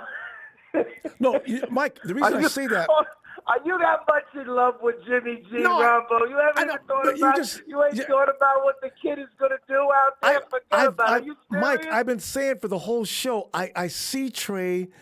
He runs around. He looks strong. He's got a great arm, but I've not seen him do anything that I'm really thoroughly impressed with. I just. So when you saw him uncork that 45-yard touchdown pass to Deebo Samuel against the Texans, that didn't get you excited, Ronbo? I've seen Jimmy throw that pass, Mike. I've seen Jimmy throw that pass. I've seen Jimmy throw that pass. I saw Jimmy throw outside the numbers against the Rams with a bad hand. See, look where you're going. You don't notice a thing he does well. Am I right? You never notice No, it's anything he not does about well. noticing the But the things he does minute he well. makes a It's not mistake, about you noticing notice the it things he and does you well. never forget it. That's what Jimmy guys No, do. look, I'm trying to be real with myself. Remember how I just told you, listen, I know my shit, right? I just said that, right? I'm literally trying to think back in my head outside of that. When's the last time Jimmy route, did threw a good pass? Championship game. Yeah. I'm trying to think about the last time I seen Jimmy G throw a 45-yard touchdown pass. Not a pass that he threw 15 yards and the guy took it the rest of the way, Ronbo. I'm talking about a legit 45-yard touchdown pass where the ball was in the air for 45 fucking yards before the guy ran into the end zone, all right? That's what I'm talking about, all right? You've seen Debo downfield by himself catch a pass. See, these are things when I talk about exaggerations, this is what I'm talking about. You know, Jimmy can make that pass. I want to know, when was it? What game was it? What game was it? I'm missing it. What game was it? He did one. Wasn't that was the Cardinals or the Texans? He only played 2 games. Are you talking about Jimmy? I don't know. We got blown out by the Cardinals, and like I said again, I Mike, was being dead honest. I wasn't trying to be exaggerative. I'm being honest. I was trying to really think about it. I was trying to really think about you the weren't. last If it time involves I Jimmy, you only see red. That's all you see. You don't see anything he does well. Forget about it. No, Ronbo. I only would see red after he would make the game-changing interception and we would lose. I would start to see red, Ronbo. Yeah. Then I start, and unfortunately, that happened more often than I would like to admit. That's just the reality of it. All right? Mike, you know what though? Think about this for a minute. Even as bad as you think he is, we came a long way from the dirt on this last year. I mean, 3-5 to the NFC Championship game. I got to tell you, Mike, if I got a healthy Trent Williams and a Jimmy G without a busted hand, I guarantee the Rams are not going to the Super Bowl. And I know that. So, you know, that's fine, though. Jimmy's leaving, and you got Trey coming in. And I like his athleticism so far. That's a new definition of high hopes. That's a new definition of high hopes right there, Ron. Jimmy's beat him. How many times, Mike, how many times do you need to see Jimmy beat those guys? I mean, he didn't have rusted up. Hey, listen. I've seen him beat it, but here's the thing. The last time I really saw Jimmy, just straight Jimmy, like really just devour That's not the way Rams, Kyle runs his offense. was when I think it was George who went off for the record. When he went off for the record, remember that it was like over 100-something yards he had in that game, and Debo had more Jimmy than that was in actually game on 1 fire. This year. Mike, you're going to be disappointed to find out if you think Kyle's going to just cut Trey loose to just bomb the field all day. You got to be kidding me. It's going to be Kyle offense. It's not about cutting him loose. This is one thing I want you to understand, and this is something that I'm going to make a very, very big point. All right, because we're not time. Of pointing it out. No. I'm going to make a very strong point of it. Go ahead with it. Of pointing it out to you next season. As we go. Listen, the playbook is not going to change a whole lot. They're not going to put all the effort and all the work they did into this year to teaching Trey, to getting them up on speed when it comes to everything, just to turn right around and change it all up on him like he got a new offensive coordinator or something, all right? There's going to be some new aspects of it, okay? But at the end of the day, a lot of it is going to be the same. The only friggin' difference is this kid's got not only the arm, but he's got the balls to unleash it and let it go. Don't just look at the first two passes in a high-low read. At you least look you at gave the him top guy. Gave him 2 looks. You Most look people at say, the deep Jimmy's a threat. one-read quarterback. Rambo, there's always a deep threat on those routes. On those, they're sometimes they're just high-low. Sometimes they're 3 levels, all right? That throw is always there. Jimmy Fragilio, all right, just didn't have the friggin' balls or, in some cases, the confidence in his arm to throw it. I mean, just look back. Everyone likes to talk about the Saints game and everything else like that, all right? Every deep pass that Jimmy Fragilio threw to Emmanuel Sanders that year, Emmanuel Sanders basically had to stop, turn around to catch the ball.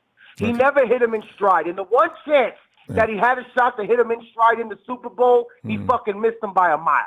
All right, just like he missed George Kittle in the first quarter of the championship game, and just like he missed George Kittle a couple other times, just like he missed juice, and just like he missed Brandon Mike, Ayuk in the Cowboy game. All Mike, right, I can Mike, go on Mike, and on and on I and on, but there's really no know. That's need. what I'm talking You know about. what I mean, Ronbo? You You never saw it. remember You any saw good it, throws. so forget But about it. Mike, Don't you're try never to going to convince forget me a that, bad throw. a healthy Jimmy G was some sort I'm of going to give you that, freaking Mike. I'll give you that magnificent all day. game-changing And I would bet difference, all right? your last dollar that Jimmy G, and I like you, and I would never bet all your money like that foolishly.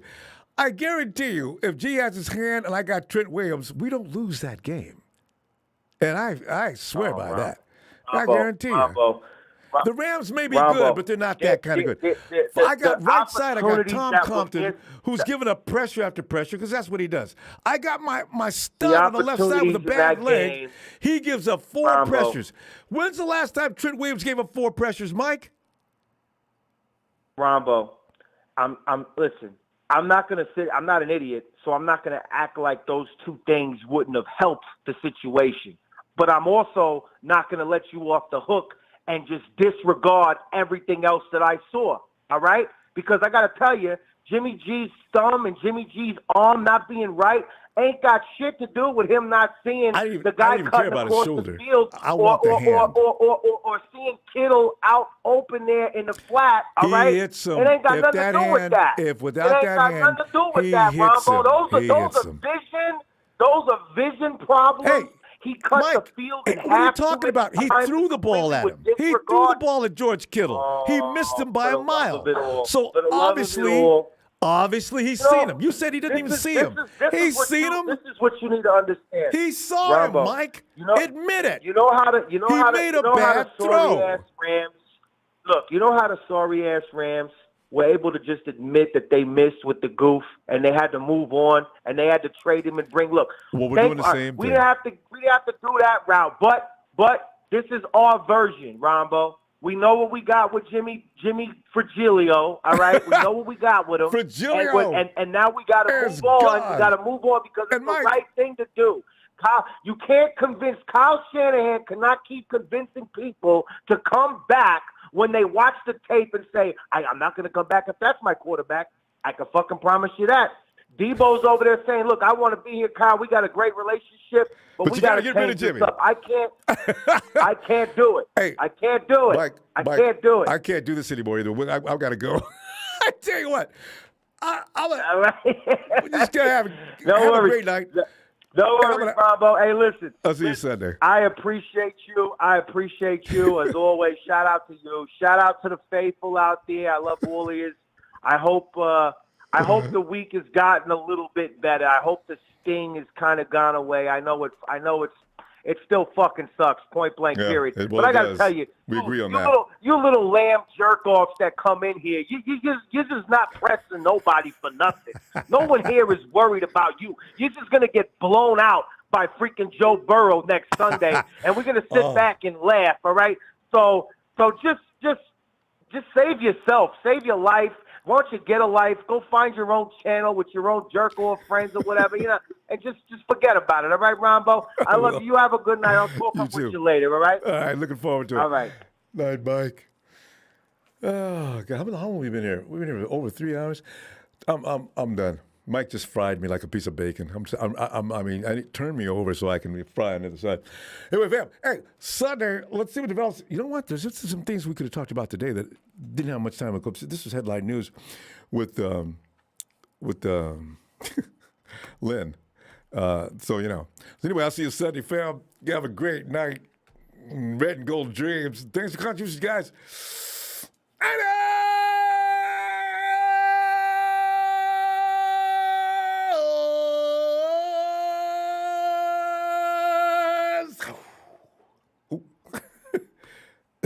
Barack Obama. Niner Mike likes to cack. How come I don't pick on him? I like Mike. Barack, thanks for the contribution.